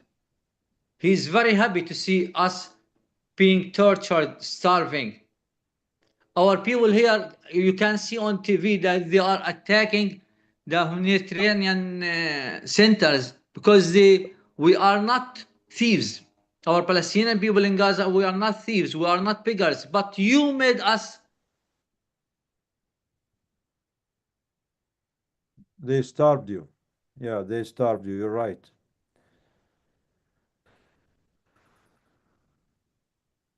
I know your connection is not great, Muhammad, but it's okay. We will be patient. We'll wait for you. We need to hear your truth. As a I back can share a video if you want. Yes, go ahead. And as a background, Muhammad Al-Azami is an English teacher. He's been a teacher at his school for almost 35 years. And he used to teach his kids and his students about peace and about living Yeah, in I'm here. others. Can you tell us more about your background, Muhammad? What is the English club program that you had at school, and what were I you? hear you, please. Again, please. Do you hear me? Yes, now yes. Yes. So tell us about what the story of the English club that you were teaching at school. What were you teaching your students about peace, about living in peace with the world, and what happened to all those students that you taught? I think you have more than 200 students in your English club, and I remember a few years back.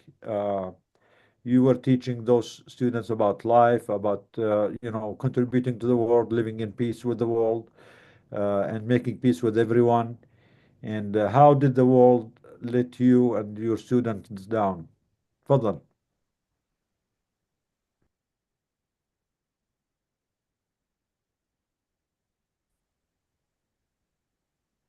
You can share the video, Maisa, while he's coming. يا الله يا الله انبطح انبطح انبطح I'm sorry, it keeps looking on and off. You about Yes, the English club? these are videos from people being gunned down while they're trying to get some food and some bread. Tell us more about the English club that you had, and what were you teaching your students, Muhammad, at Al-Fakhura School? Tfadal.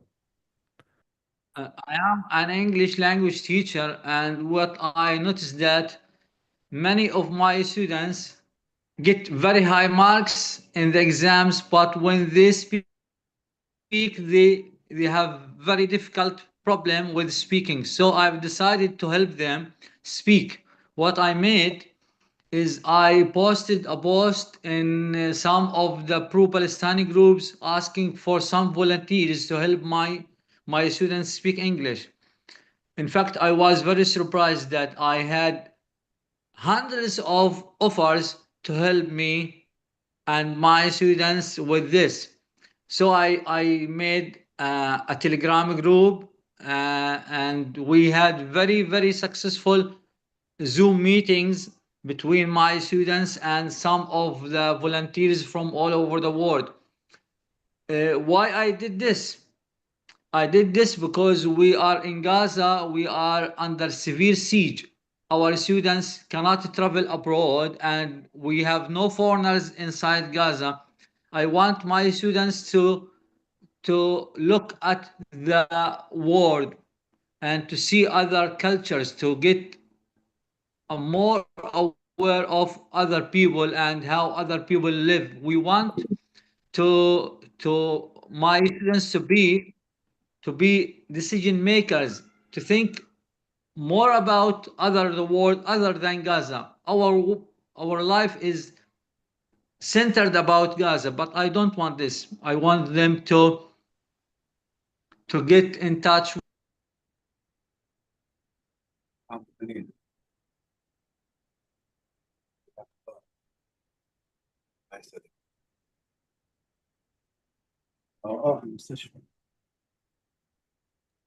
Dr. Ahmed, if you please, your microphone, you're unmuted. And again, I'm sorry, it keeps looking on and off. In fact, I am very thankful for the Can you hear me? Yeah, we hear you. I am very thankful and gratitude for the English club of the volunteers in my English club. Even in the war, we keep supporting students somehow financially and spiritually. And I appreciate what you have done, Doctors Against Genocide. Last 2 months ago, we launched a very important educational initiative in Al Fakhura. Al Fakhura is my home school. It was launched many times by the Israeli army. 2 months ago, we made a very successful project in Al Fakhura, and we started to teach the first grade, the second grade, the third grade, and the fourth grade students who had not been in school for more than a year and a half, and we started very successfully in teaching them to have some fun and amusement. But unfortunately, again, we had to stop and evacuate. Even what great efforts we made, we lost them all. I bought many things, the boards, the many things. Unfortunately, I lost all of them. We keep building and they keep destroying. I cannot imagine. Say it again. I have no more. Say it again, please. We keep building and they keep We keep building, we keep trying, we keep hoping. I don't want to lose hope, but as we build, they destroy. Even they want to make our life hell in Gaza. They don't want us to be here in Gaza. They want us to leave Gaza, to go out of Gaza, and they want to make new settlements in Gaza. I think this is their main goal in Gaza, to force the people of Gaza to move. That's why they are making our life miserable. They don't care about their hostages too much. No, their main purpose is force us to leave, but they will not succeed.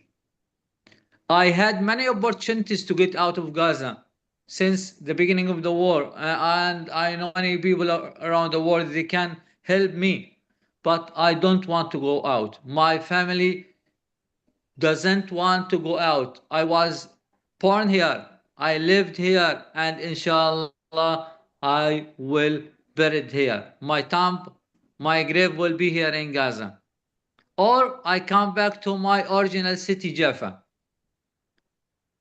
My family is not originally from Gaza. We are originally from Jaffa, and we were obliged to leave Jaffa 1948. Inshallah. Now they want to make this catastrophe again. But inshallah, they will not. So Teacher Muhammad is the one who came up with the vision and the idea of the Nabqa Huna campaign. Nabqa Huna means we will remain here despite all difficulties. And this program was supposed to be, it has two arms. One is educational, one is healthcare and medical care. He envisioned this, and we started this small project at his school at Al Fakhura. Nabqa Huna is exactly what he's saying. Despite all difficulties, we will not leave. He was displaced from his school, from his town. He lived in Jubalia camp for a year and a half at the beginning of the war, and during the ceasefire, they were able to go back. The school that he stays in, Al Fakhura, became a shelter for displaced people, displaced persons. Despite all the difficulties, he managed to restart few classes there. He had the vision, and we helped him through it. And as he said, the perseverance. Dr. Nadal, let me thank you personally and thank don't thank me, please. Doctors Against Genocide for their wonderful, amazing support for this initiative. Without your support, we could have done nothing. And inshallah, I told you last week that I was out of energy, but this is not true. Inshallah, we will come back. We will make a better initiative. We will join more and more students, and we will keep working. So we will not stop. So during the 2 months of the ceasefire, the teacher Muhammad managed to fix a little bit of his house. It makes it at least reasonably livable. And he managed also with some colleagues, teachers at the school, to rehabilitate a couple of classes. Unfortunately, last week he notified us that they were forced to leave because the carpet bombing of all the area was so intense that no one was able to stay there. So again, they are on the journey of displacement. I think he's in Sheikh Radwan now.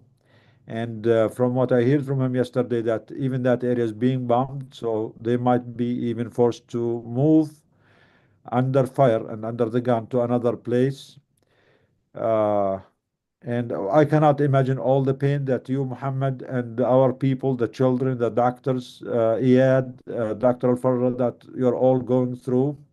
This happening in front of our eyes with our tax money, with our dollars, with our complicity.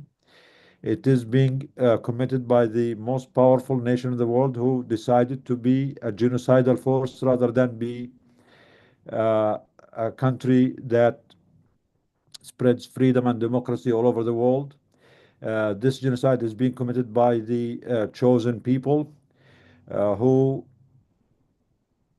deceptively used to tell us they are the light unto the nation. It turns out they are the genocide unto the nation. This is for everyone to be on notice. Who are the evil powers, who are the axis of genocide in the world, and who are the children in Gaza and their teachers and their doctors who are seeking peace and life and insisting on their humanity, on the right of every human being to live in peace in their home, in their house, in their school, in their hospital, on their land, despite all the forces of evil that the Western Empire embodies. Yeah, go ahead. Firstly, many thanks for my colleagues, and especially Ahmed and Jabalia for his resilience and his staying there, even though it's still happening. But maybe we need to do some modification our idioms, and it's very important. It's not displacement process; it's expulsion process. It's very important to distinguish between two idioms. All of the word mention displacement. Displacement have saving dignity, saving food, saving life in all of the battle area in the world. But expulsion is what's happening in Gaza now. And we are jailed in the military bases, and they sieged us with the tanks, with the huge bombings. We need to do some modifications and increase awarenesses of the war. You know, when I see one of my orphans in my charity, I work as a security advisor for Children Not Number organization in London. One of our cases, he lost his two parents, and he come again to the ER with seriously injured. When he under the anesthesia, he just saying with unconsciously, "I need to eat. I need to eat." As a father for four children, really, I cried a lot with my colleagues here when see these amputated babies. And he just talking to us. He need a bread. He need to food. Be it's not easy feelings for me as a father and you as no, but something must happen now. No, nothing to see more and nothing to sending appeal for all of the world. I know you are free people. We touch your feelings, your support with us a lot of times. I met with a lot of doctors. They come to the Gaza and really cry with us when they receiving a lot bad casualties. A lot of babies staying behind their relatives and behind their parents' bodies, and they just speak to them, just go. And we must complete our life. Please, Baba, please, Dad, please, Mother. This is the humanitarian calls and appeals repeated multiple times in the media. But I agree completely with Dr. Nidal and all of you, my colleagues. Something must stronger happen. The normalizing things, it's not acceptable now. Something must suspend and stop those source of evil. I don't mention those evil. The source of evil is Israel, who is just have intention and still committing the genocide, and under all of the world vision over the smart screens, and nothing still until now is still happening. And we're careless for the Arabic words, we know, but we believe that if free people exist in the world, they can do more and more and stop this genocide. The experience of displacement has been so severe that people's skin tones become uniform with the sun and with the starvations. Their facial features is faded. You cannot distinguish between the bodies on our people here. And we now in the summer suffering and the heating and the starvation and the lack of sweet waters and the sewage in the streets and the completely destroying infrastructure, they will cause the death of multiple of our peoples within the next few days. I swear we haven't time. So please, my colleagues, I appreciated your attendance in our life, and really appreciated your honor and your resilience and your support all over the time. But we need to increase your pressure. Your voice is reachable more than us here. We know the politicians, people, you must increase and sending a lot of your statements for them to do something. I talked to my colleagues Lana and the march that happened before 1 month in Washington, D.C., and in multiple towns there. We need to repeat it. We need to repeat this something. I believe will change something. Don't normalize the genocide here in Gaza. I hope you are do your best, inshallah. Many thanks for your attendance again, and we appreciate it and gratitude for you. I need to leave because I have work with my people in camps now. I apologize. I hope to complete this fantastic meetings. Please keep touch, and we will continue our resilience here. And don't be afraid. We will continue, even though we die. Another people here will complete our roads. We need to achieve a free Palestine. We will not give up. Believe me, inshallah. This is embedded in our DNA. I swear. Thank you, Iyad. Our mission ends with freedom and with liberation, and we will not be intimidated. We will not be afraid. We will not stop. We will not rest until the genocide is ended, until all the genocide perpetrators are held accountable, both in the United States, in Europe, and in Israel. Thank you, Iyad. Thank you, Brother Muhammad. Thank you, Dr. Al-Farra, and our colleagues from Gaza. Speaking of actions, we want to move to our colleagues in Canada, to Maisa, and our colleagues who did have a great, very impactful action last week in Canada in their parliament, to share with us their experience there, and to also give us some ideas and some lessons they learned from that action that we can replicate in the United States and all over the world. Maisa, Dr. Yiping, all our Canadian colleagues, please share with us, Dr. Rizwan, share with us what was your event, and we were really grateful for you. It was a great, very impactful, very successful event, and we are here to hear from you and to learn from you. We're going to DC June 4th, and hopefully we will learn from your experience, and we can, duplicate some of these, techniques or some of these talking points that you use there, especially now that we hear from our people in Gaza that we need to do more. We all need to do more. So thank you for being with us. Maisa, Dr. Yiping, Dr. Rizwan, go ahead. Thank you, Nidal. So welcome, Yiping and Dr. Rizwan. Some of the other doctors were not available today. I just want to say, before we get into the details, that yes, on the surface, our event was successful. We got a lot of media attention. We got sponsorship from one of the MPs in Canada.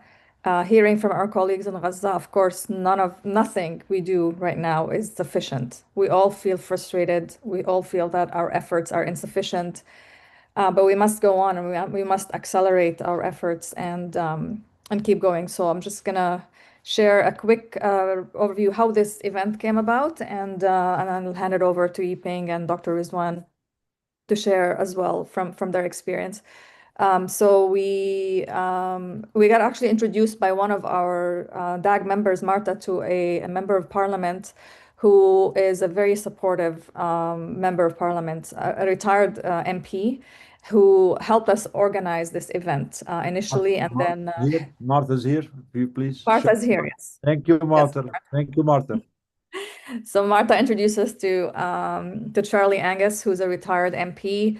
I met him in Toronto, and we started talking about what we can do to support the mission of Doctors Against Genocide. How can we reach our elected officials, who, as we all know, they're all complicit.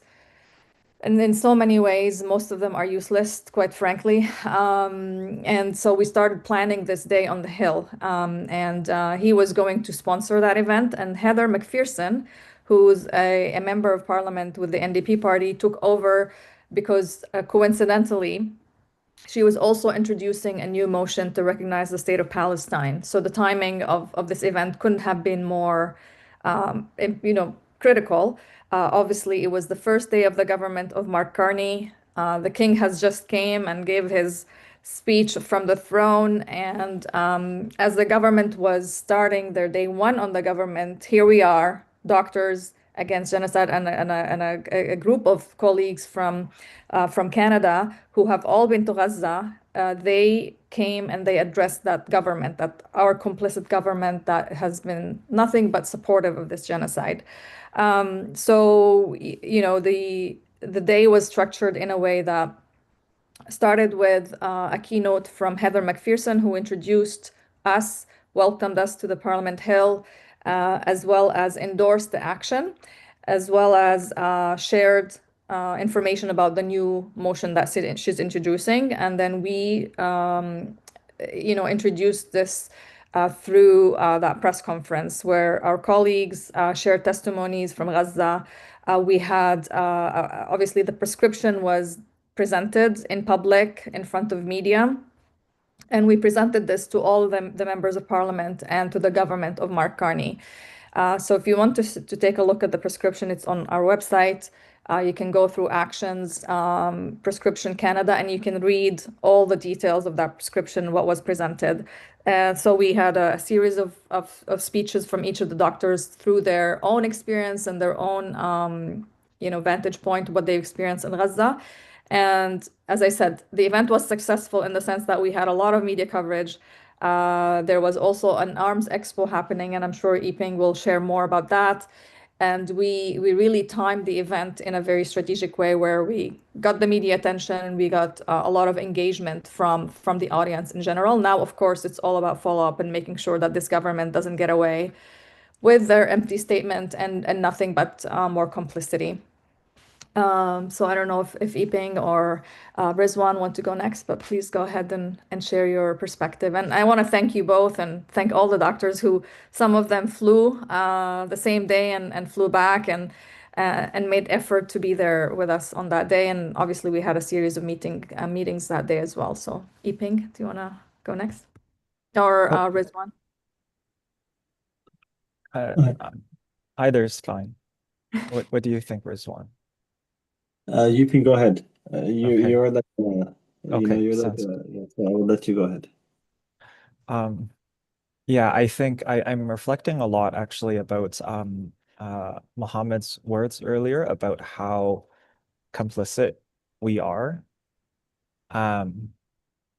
Because this is our responsibility to end this genocide. This genocide is only possible because of weapons, arms technology that is made, funded, supported, and produced on our side of the world in North America. So just a few days ago on the Wednesday, when we had our press conference, hours before that press conference, a few of us who were there that day, myself included, actually attended the CANSEC arms trade show protest. And this is Canada's like leading arms trade and weapons trade show, where companies like Lockheed Martin are present, like Elbit Systems are present, and they buy and they sell weapons and technologies that are field tested on Palestinians in Gaza in real time, right? That these things, this is annual trade show. The people that attend this trade show are government officials and folks in the industry. The Canadian government's Minister of Defense gave a speech at this trade show. The previous Foreign Affairs Minister, who is now Minister of Industry, attended this trade show and shared actually like a video, attending the trade show along with other members of parliament from the Ottawa area. So heavily complicit are we? And when we met with members of parliament that afternoon, I remember speaking with a member of parliament who would cite, Foreign Affairs Minister last year, Melanie Joly, who's now Minister of Industry, who attended that trade show in the morning. Oh, she was doing a great job because she suspended 30 export permits for military grade, technology, suspended these permits last year. And so we have this quote unquote arms embargo in Canada, and we're not complicit because the US is super complicit and the US is doing this, and Canada's, hands are not bloody. Hands are clean. When this is absolutely false, with the ways in which activists, organizers have investigated this to be completely untrue. So we have the government, we have government departments, and we have ministers directly lying to the people, to their own caucus members, to their own party members. And we had to be the ones to educate these politicians of their complicity, of their government's complicity, because those suspended permits only make out about 12% of the existing permits. So approximately 88% of military permits of weapons technologies that go from Canada to Israel continue to this day. And that's the quote unquote arms embargo that people cite in Canada. There are also technologies that are made in Canada in our own communities and neighborhoods that are sent to the United States. And they're not even they're not tracked, and the accountability is so weak in how to stop those technologies because of the trade between Canada and the US. Despite whatever tariffs are happening right now, those things are still being sent. There's a company in Ottawa, where I live, the nation's capital also, once again on unceded traditional Algonquin Anishinaabe territory, stolen from First Nations and occupied by a settler colonial state, with the King Charles visiting, the head of the monarch of the founding of the settler colonial state. So many reminders of how colonialism, does its work in all around the world.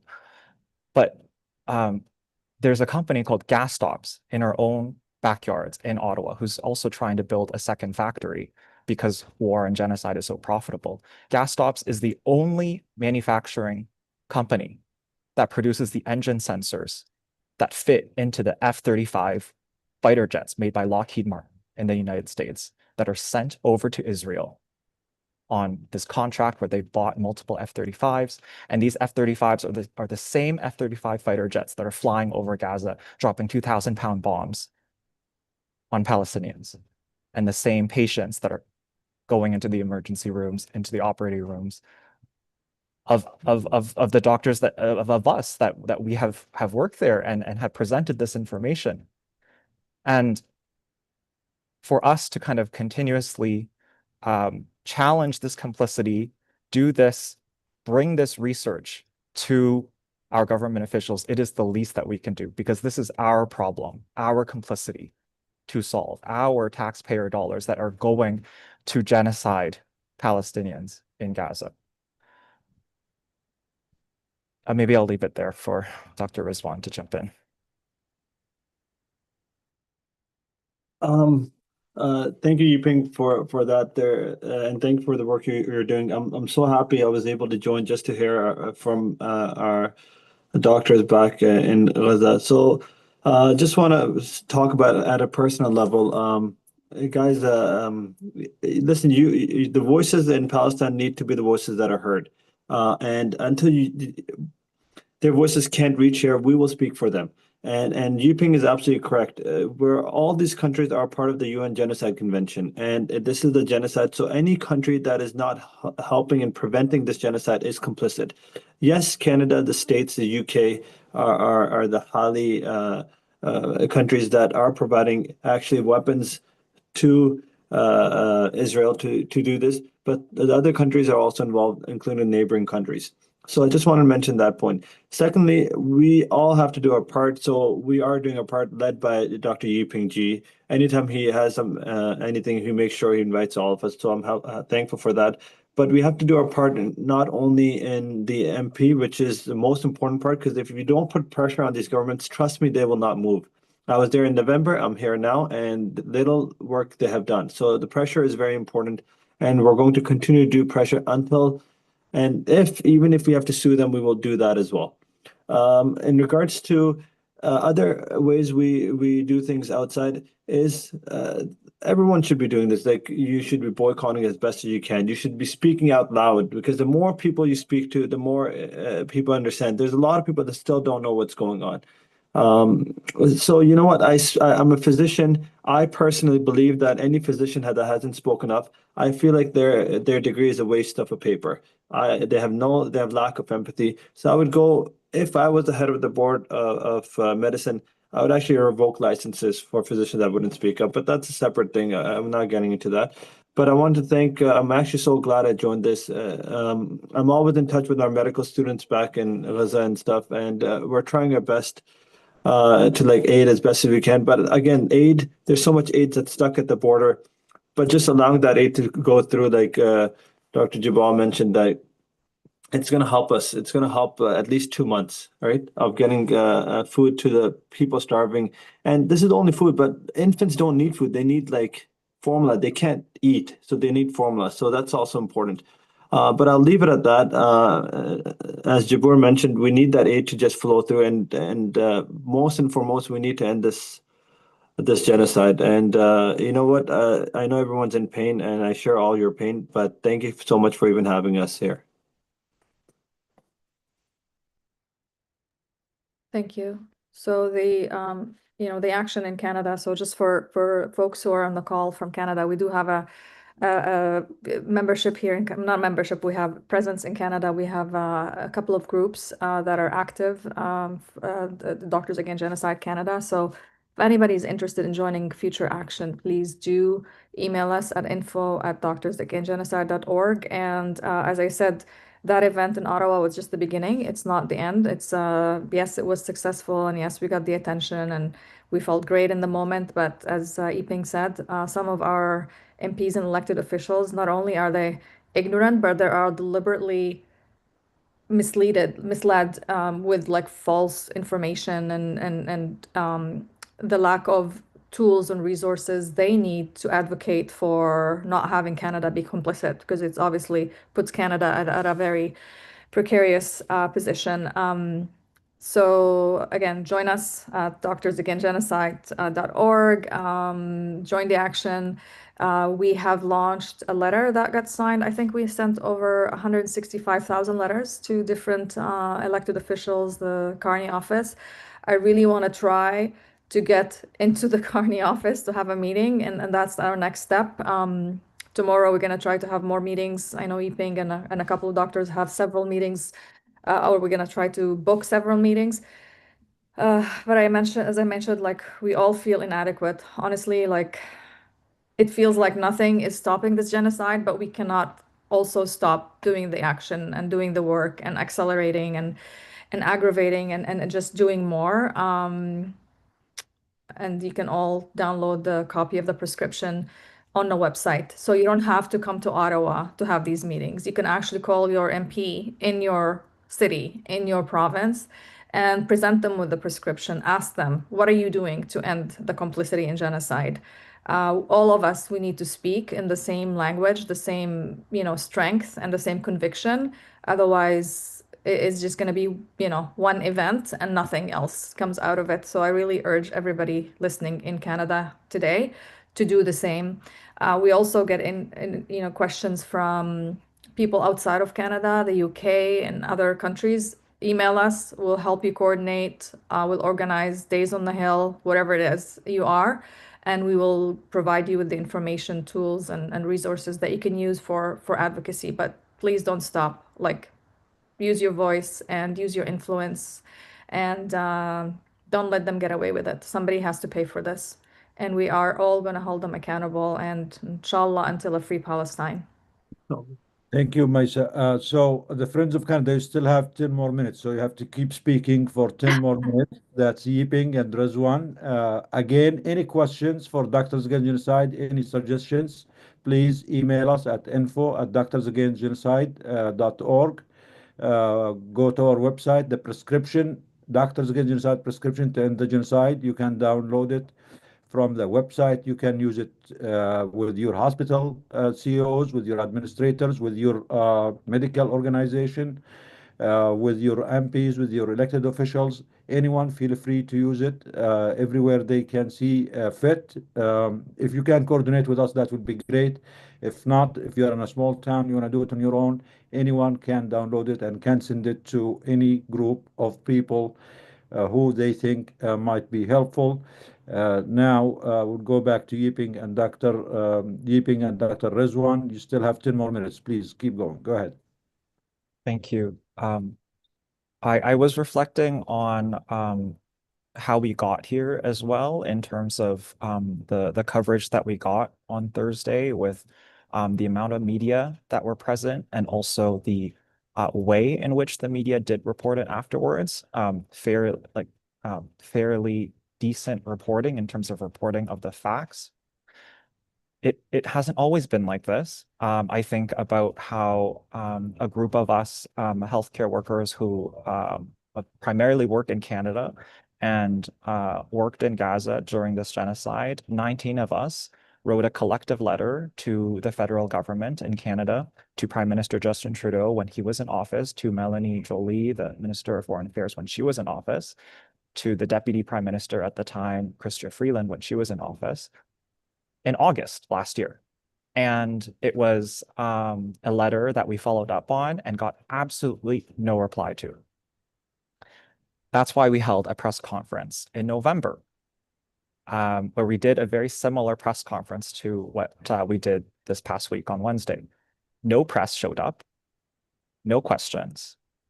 And I think the way that we were received this Wednesday, with the amount of press that we got, is a consequence of the genocide getting much, much worse, but also the amount of people mobilizing and the people power of raising our voices collectively to make Palestine completely unavoidable in every place possible, especially in the most complicit places, being these government institutions where foreign policy, public policy are decided upon, where funding and budgets are decided upon. So it became completely unavoidable because this was the first day of a new government sitting, and the first motion that was put into the House was about the recognition of Palestinian statehood by Heather McPherson, member of Parliament for the NDPs. And one of the first press conferences of that day was our press conference about the starvation and in Gaza, the limits on food, water, medical aid that is being systematically withheld by Israel, and they are only allowed to do that because of Israel's allies and the international community allowing Israel to do this, and demanding an absolute full two-way arms embargo, including suspension of trade with Israel. Why are you still trading with a genocidal entity that is doing what it's doing? And I think we owe it to the people of Palestine. We owe it to our colleagues. We owe it to everyone who is watching, because I think about how the world is just so small. Every action that we take, no matter big or how small, but we absolutely have to escalate our tactics. And I think about my friends and comrades who were at the CanSec protest, and they stayed for as long as they could, and then the police brutally arrested them, with 13 people arrested, many who have sustained injuries and actually trauma from the Ottawa police, who chose to brutalize people who are demanding peace, actually demanding bombs to not be dropped in Palestine, to demanding Canada and its complicity in these kinds of war crimes.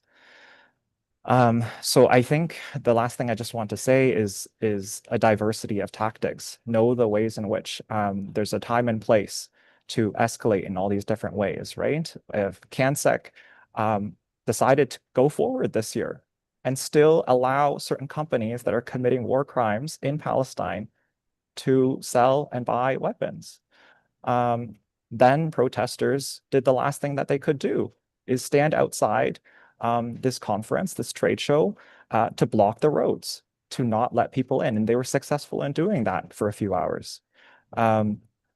When we met with members of parliament, I remember we met with a minister who said to our faces, "I don't know what's true out there.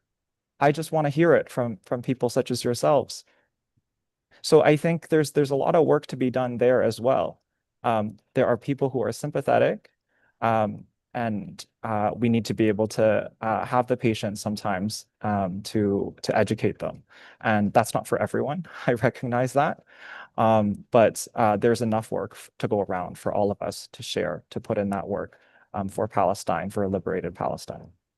Yeah, I just want to add, Yiping, I just want to acknowledge also that you're someone who's been, I want to say, like, suffered some consequences because of your advocacy. And I remember before the event, all these tweets were going out complaining how Heather is supporting this event because Yiping is there, and I just want to thank you for your courage, because courage is actually what this moment requires, and we all can do more.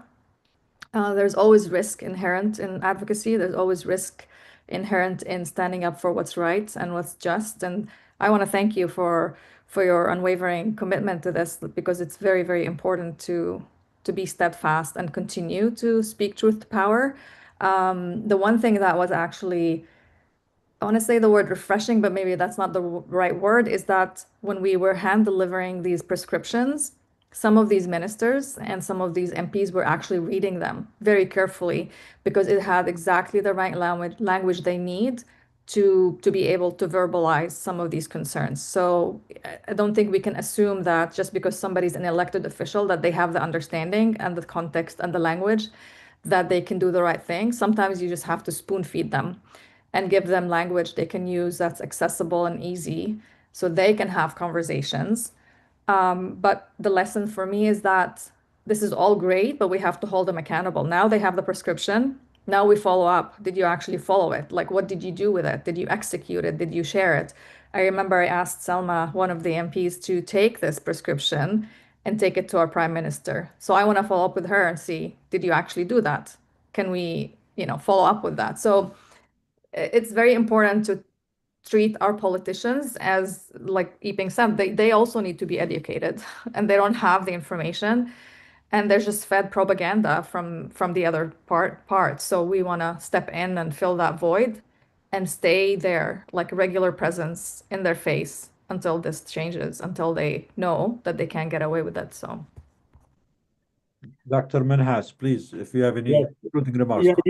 Yeah, guys, I do. So like I said, we're all in pain, but at the same time, I'm also angry, but I'm going to focus my energy on the right movements.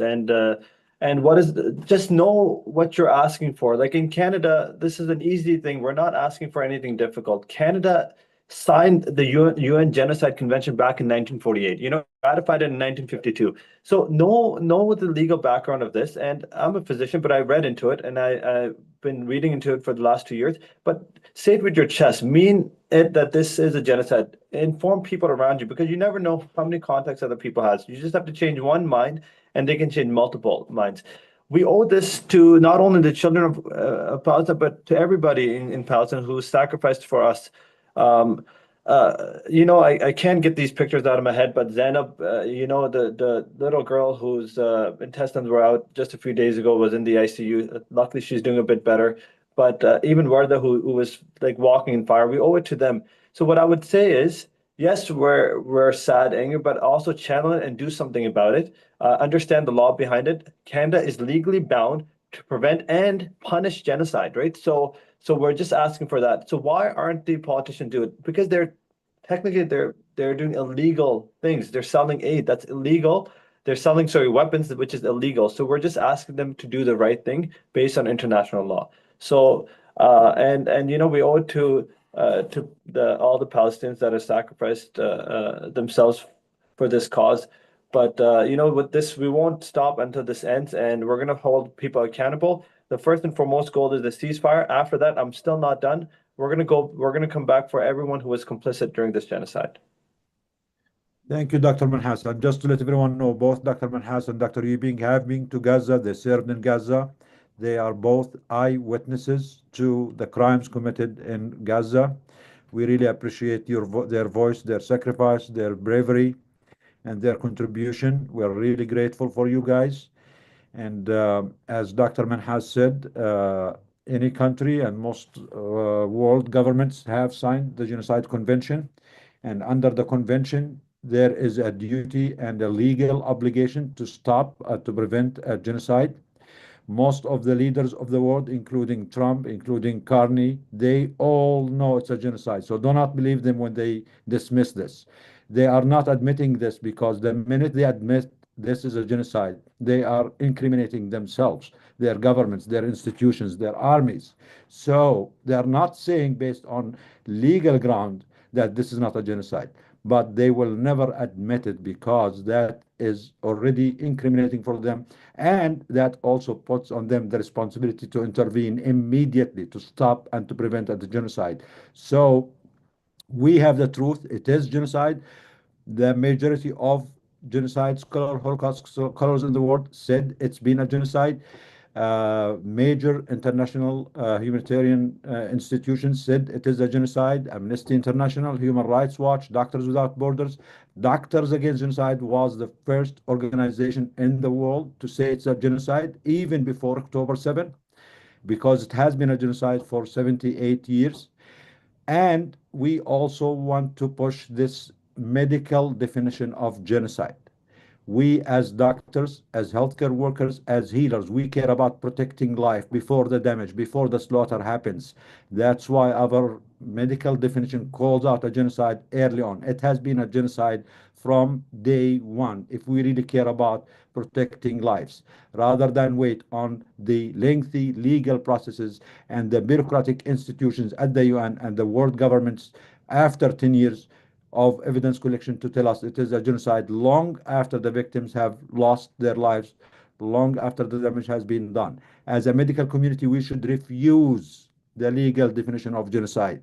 We should refuse the UN definition of genocide. We should refuse the United States or Israeli definition of genocide, because they all want to enable it and allow it, and they don't care after 10 years, because they will not be in office, and they don't care. Although the genocide has a lifelong consequences, even if they're not in office. But as people who go to school to swear an oath to protect life, to save lives, it is our obligation and our duty, morally and ethically and professionally, to pressure and press this medical definition of genocide, because we care about saving lives before they are mass slaughtered. We care about stopping these injustices and crimes before they happen, to try to save as many lives as possible. If we wait for the ICJ, for the ICC, for all these organizations to tell us it is a genocide, that will happen 10 years down the road, long after the people of Gaza have been massacred or expelled or much worse. And as Dr. Men has said, if we allow this in Gaza, if we allow the genocide to happen in front of us, our eyes in Gaza, this means our children are not safe wherever we are, even the US, even in Canada, even in the West. If we allow a genocide to go unpunished and video streamed, and they keep saying, where is the evidence? There is a million times more evidence of a genocide than what is required even by the UN Convention, even by the ICJ. They are lying, they're delaying this because all the world governments, including Canada, including Europe, including the US, they don't want to admit it because that will make them immediately responsible for what's happening. So do not believe what the lawyers in these governments and the politicians say. They are doing this because out of self-protection for themselves. They know they are criminals. They know they are committing this crime. Thank you, our colleagues in Canada. Thank you for all what you did and all what you are doing. We are learning from you. And now we're going to try to speak a little bit about our action June 4th here in DC with our American colleagues. We have Dr. Iman Husni. She is our hero in DC. She is the most knowledgeable about health action, about reaching out to people. We have Dr. Mariam Shitab, the California strong voice on behalf of the medical community. We have Dr. Karam Janjwa from Maryland, and Dr. Badroni, Dr. Brownlee Maribeth, also from Pennsylvania. She's a medical student, but she is a strong fighter for justice, for humanity, for medicine. So please, any one of you wants to share or let's talk about our action coming up or reflections on what you heard today. And maybe in brief, we can talk about it now because we don't have time, but we're going to meet as a group, the group that's going to DC later today around 8 p.m. Eastern Time. Anyone interested from the medical community, please to go to DC. We have a meeting at 8 p.m.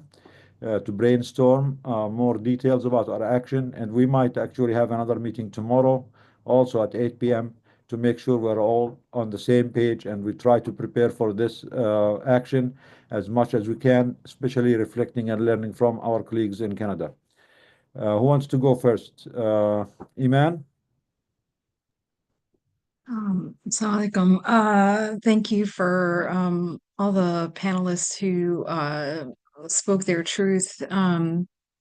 It was really powerful. I think many of us have felt like we haven't been doing enough, but it definitely hit hard, I think, today. And I think we really do need to brainstorm as to like what the next step is. But for those of you on the call who have not been with us at the Hill, we have many folks who come from all over the country. So you don't have to live in DC, you don't have to live in the vicinity. Get on a train, get on a bus, get on a plane.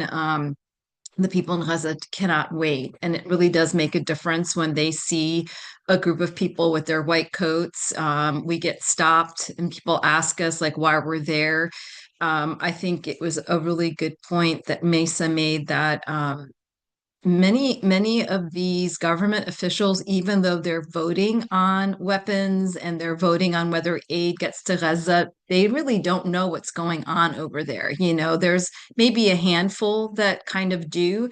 But you know, the propaganda is very strong, and the PACs and just people in general on the other side, they're very consistent with sending emails, and some of them have direct cell phone numbers to these folks, and they're constantly texting them. And if we're not there to give the other side, they just believe it. Like, you would be amazed at how some of these Congress people are still saying the same ridiculous things in 2 years. It's insane. It's the same arguments, and you're just like, really? Like, are you living in the same world that I'm living in? And so I think it is our duty to show them the pictures. They need to see the pictures. They need to see the videos, not to normalize, but they need to see it, and they need to understand they are complicit. But we need the numbers. We need your help. And so if you haven't been there before, there are, as you can see, there are many people who are putting their work on the lines. I'm sure you're seeing all these students that are being sent to detention centers. They're putting their lives and their livelihood on the line. And Gaza can't wait any longer. So please join us. We will be there on the 4th. We are also going back on the 25th of June. We made this earlier just because the situation is so dire. Reach out to us, if you have any connections with any of your senators or congresspeople that, can help us to actually get appointments with the actual congressperson, please let us know, but we can definitely use the help. Thank you, Dr. Hosni. Thank you for all your hard work. And again, please, anyone on the call, if you know anyone who can make it to DC, please join us. As Dr. Iman mentioned, numbers are very important and very impactful. The more doctors, healthcare workers, nurses, pharmacists, technicians come to DC, the more impact we will have and the stronger will be our message. Please join us. And if you are interested, just send us a message, sign up to this action, or email us at info@doctorsagainstgenocide.org. Please try to make it for June 4th. I know it might be some inconvenience, but compared to what the people in Gaza are going through, I think any doctor, any healthcare worker in the United States can and should be able to make it on both days. You can always find coverage. You can always find a flight or a bus or a travel. I think our humanity, not just the people of Gaza, because we are defending our humanity wherever we are, and defending our humanity is worth the inconvenience. So please try your best. And again, so many people are losing their lives, so many people are risking everything, and the minimum we can do is at least to show up, to support, to amplify the message and the voice. Dania, the daughter of Ain Karim, the town that was stolen by genocidal Israel in 48. She's in New York now. Thank you, Danny, for being with us all the time in DC. Please go ahead from New York. What reflections do you have, suggestions for people to join us June 4th and June 25th?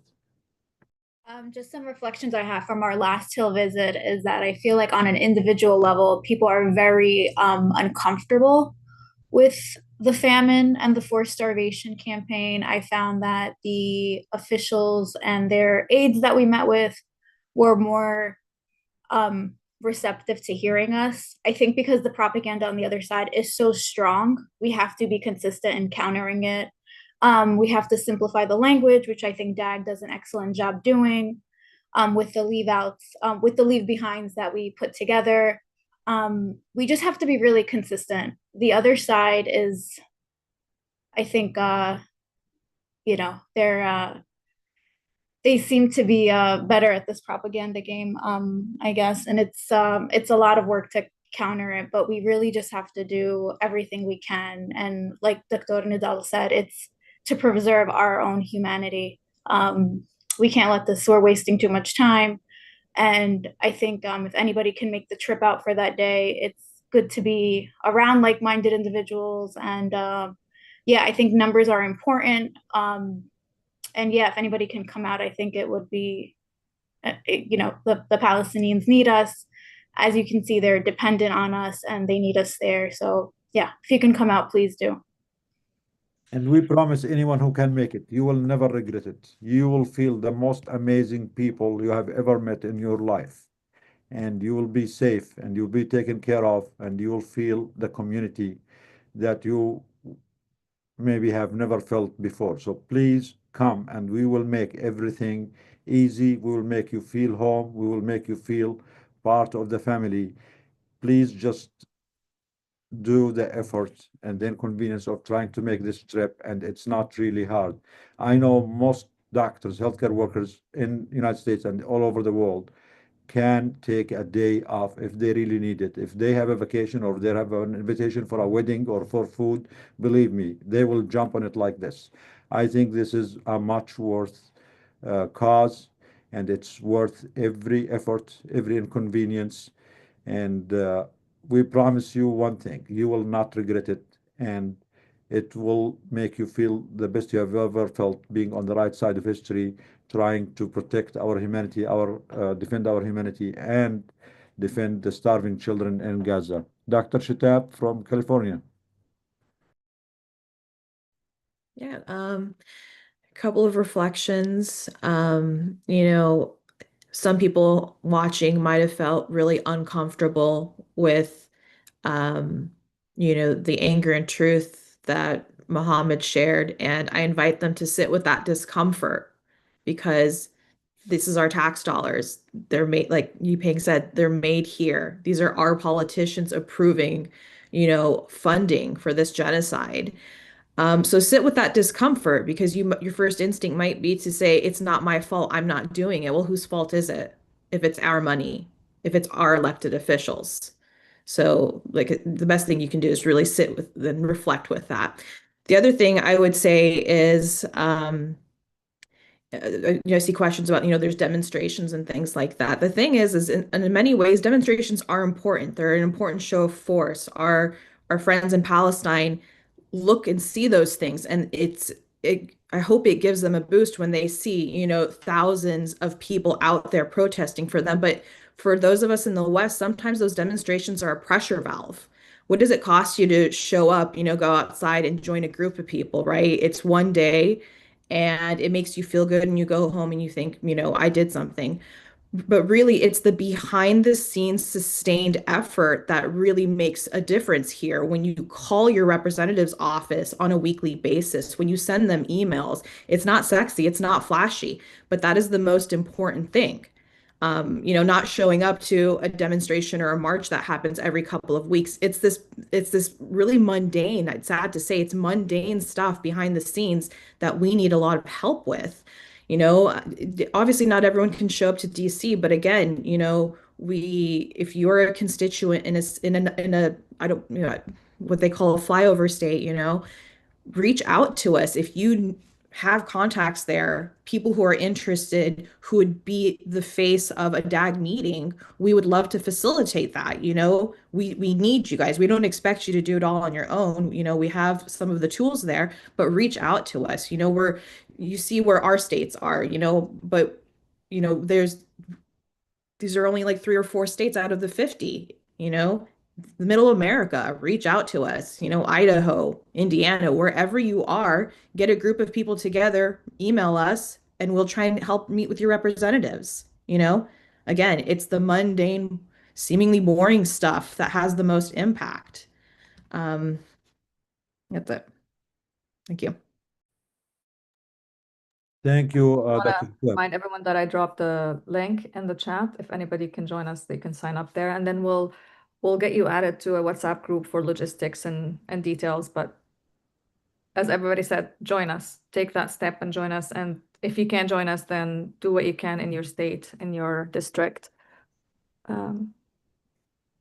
Yeah, thank you, Maisa. Thank you, Dr. Shtab, for bringing this up. Yes, we want everyone to join us, make every effort to join us to DC, but that is not the only action we need to do. We have to do the everyday painful action of reaching out, of thinking about ways we can make a difference by calling, not just email, not just signing petitions. The advice we got from the staffers on the Hill is that just sending emails or petitions can be easily brushed off and ignored. The most important action is to pick up the phone and call your senator, call your Congress representative, call your elected official, call your CEO, call your American Medical Association, Canadian Medical Association. Calling them, they are forced to answer. They are forced, these calls get on record. Every senator, every representative, at the end of the week, they are mandated to go over the calls. How many calls did I get regarding Gaza? How many calls did I get about the Medicaid? How many, the percentage of this, the percentage of this? What was the message? The call is something they cannot ignore. It goes on the record. It is documented. It stays there. We're not against letters and emails, but please make the extra effort of every day have a 5-10 minute sit out there for this painful and the mundane task of calling, as you said, Dr. Shitab, but it is very important. And I really think in the face of all this horror unfolding in front of our eyes that we have to do, every one of us has to do all of this at the same time. And I think we are capable to do it. Thank you. Mary Beth from Pennsylvania. Go ahead, Mary Beth. I don't know that I have anything to add. We did do some like soft media work last week that ended up successful by some definitions. That we were able to connect briefly with Whoopi Goldberg, one of the hosts of The View. She now has our prescription to end genocide. So we've been trying to follow up on that with her. I mean, ideally working towards platforming Doctors Against Genocide in this work, because if media won't come to us, I'll go to them and I'll find them. And then otherwise, yes. So getting to DC with the group is important, is a challenge. I'm sympathetic to that. I'm a fourth-year medical student. Nobody dies if I don't show up, but likewise, I have minimal control over my own schedule at this point. Also, 2 kids. I understand life happens, but find the way to the yes to get yourself engaged. So that would be just my encouragement, is find what you can do and do it. Thank you, Maribeth. Dr. Janjo, are you there? Kuram? Kuram, are you there? I am here. My video's not on right now. I feel like everybody kind of stated everything. There's not really much more to add. I would definitely encourage, if you are capable of coming down, to please join us on the Hill. The more numbers we have, it absolutely does matter. And just to echo what Dr. Nadal was just saying, we were given notice of how it's imperative that we must keep calling as much as we can. There's opportunities with different apps that we have, like 5calls, or if anybody needs help with anything, please join join Doctors Against Genocide, and we can get you involved in our WhatsApp group. And if you need any assistance with any of this information to make it a little bit easier to help you get your voice heard at Capitol Hill, please let us know, and we can do anything at our service to be able to help out everybody there. I also want to just thank out to all of our Canadian colleagues as well too, with the press conference that they did hold in Canada. Thank you. Thank all of you for all of your efforts. And hopefully we can get something on the ground here too when we're at Capitol Hill, to see if one of our senators can also be able to sponsor us for a press conference like that, just to kind of get the word out to everybody. Because another thing I did notice is a lot of the individuals, like some of our colleagues have stated, that they're just not educated on the ground with all the information that we're privy to. So it's imperative for us, when we are there, to be able to educate the staffers that we do meet with, so they can then further educate the senators and congresspeople. Yes, thank you, Dr. John, for your suggestions. And again, we want to remind everyone here that we are not doing this because we are Palestinians. We are not doing this because we're activists. We are not doing this because we are aspiring politicians.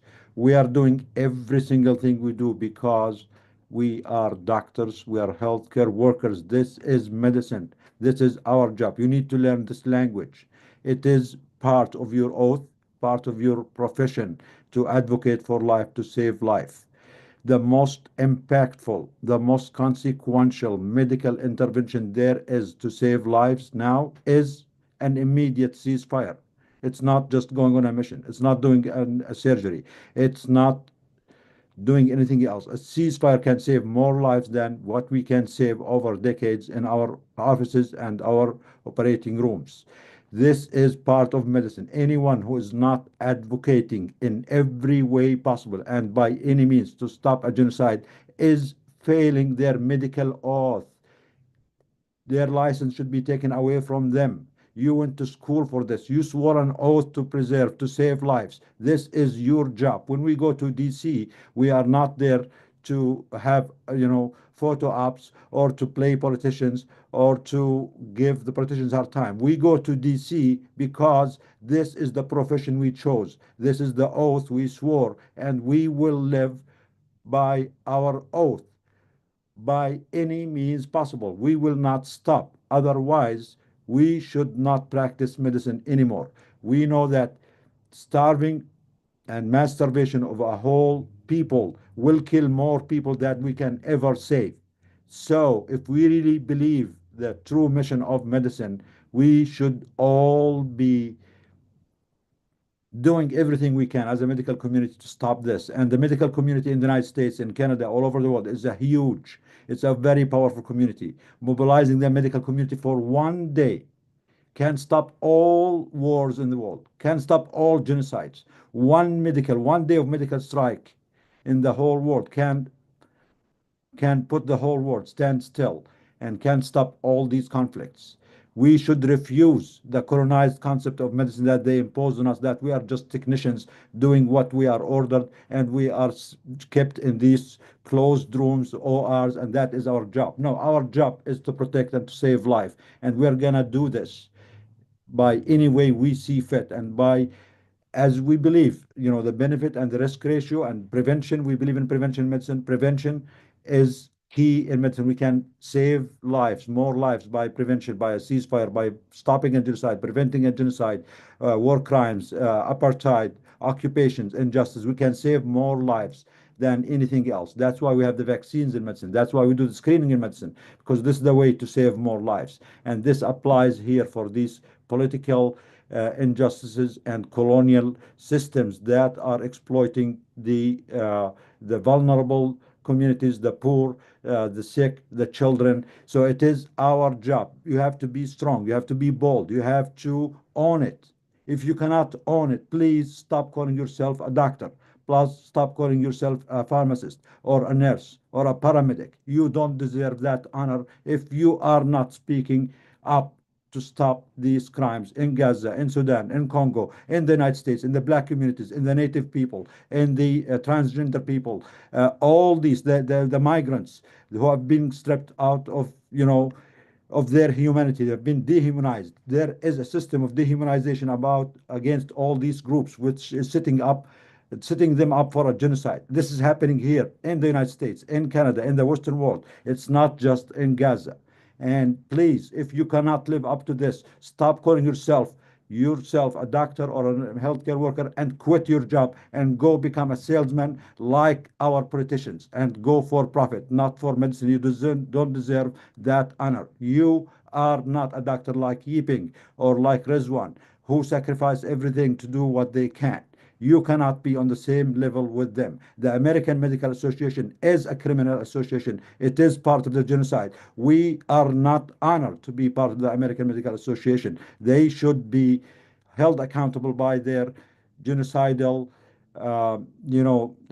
participation and complicity and enablement and censoring the voices, the students, the doctors, the nurses who speak up against this genocide. The same applies for the Canadian systems and all major medical organizations in the West and all over the world. So thank you, everyone. For us in the United States, we're going to DC. We'll try to have a meeting again tonight at 8 p.m. Eastern Time. Please join us. We will share the links, and hopefully we'll try another meeting tomorrow to make sure our action is prepared and planned well, and to hear more from you about the best ideas we can do this. I think this concludes our weekly 3-hour webinar from Doctors Against Genocide. Thank you for all the speakers who came here. Thank you for all those who joined and listened and participated in our Zoom meeting. Again, as the teacher Muhammad said, the people in Gaza, the children, the starving people cannot wait. We have to do more. We have to speak up more. What we are doing, all of us, is not enough. We ourselves are still complicit in genocide. Actually, I'm going to wait. I'm going to give Danny. Thank you. Yeah, hi, great. Yes, So, hold on, Danny, hold on. So I'm not going to stop the webinar now. I'm happy that you joined, and we're always generous with time, whatever it takes to make more impact. We are happy with this. But please, as Dr. Muhammad said, Doctors Against Genocide itself is still complicit in genocide. That includes me. That includes you. None of us is doing enough. None of us is doing enough. The only time we can all be clear of this crime is when the genocide is stopped. So please think of more ways, think of what else we can do to stop this immediately. And again, we are joined by Dr. Danny Ritchie from New York. Thank you for joining the last minute, Danny, but it's always an honor to hear from you. So go ahead, Danny. Okay, so I really wanted to just echo what Mary Beth was saying, talking about some of the work that we did.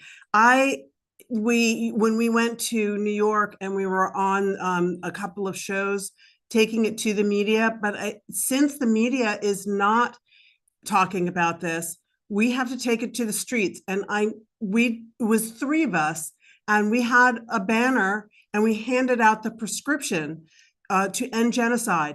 If everybody we went to a tourist destination and we were in front of the main public library where there was a lot of traffic.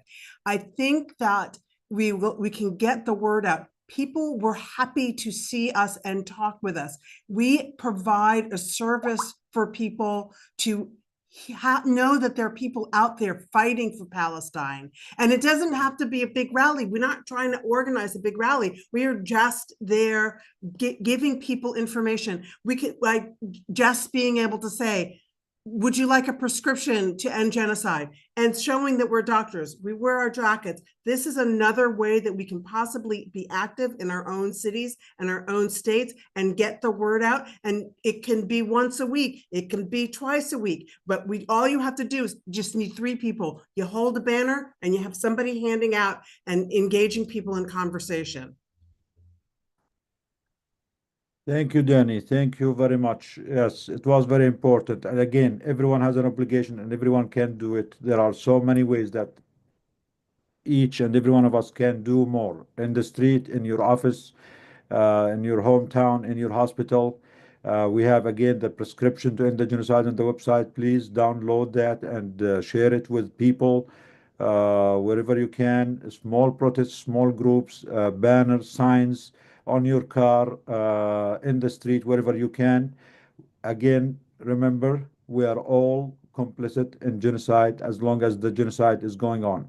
As long as the genocide is happening, we are all complicit. It only means that we did not do enough. Please try to do more. Come up with more ideas, more suggestions. Anyone who has more suggestions, more impactful ways, please send us an email at info@doctorsagainstgenocide. We are happy to learn and get more ideas from everyone, anywhere. And please do more, do more, do more. And until next week, thank you, everyone. We'll see you next Sunday in this webinar. And for those going to DC, we'll see you on Wednesday. Thank you. Thank you, Gaza, for freeing all of us. Have a good day. Thank you. And a free Palestine. Free Palestine.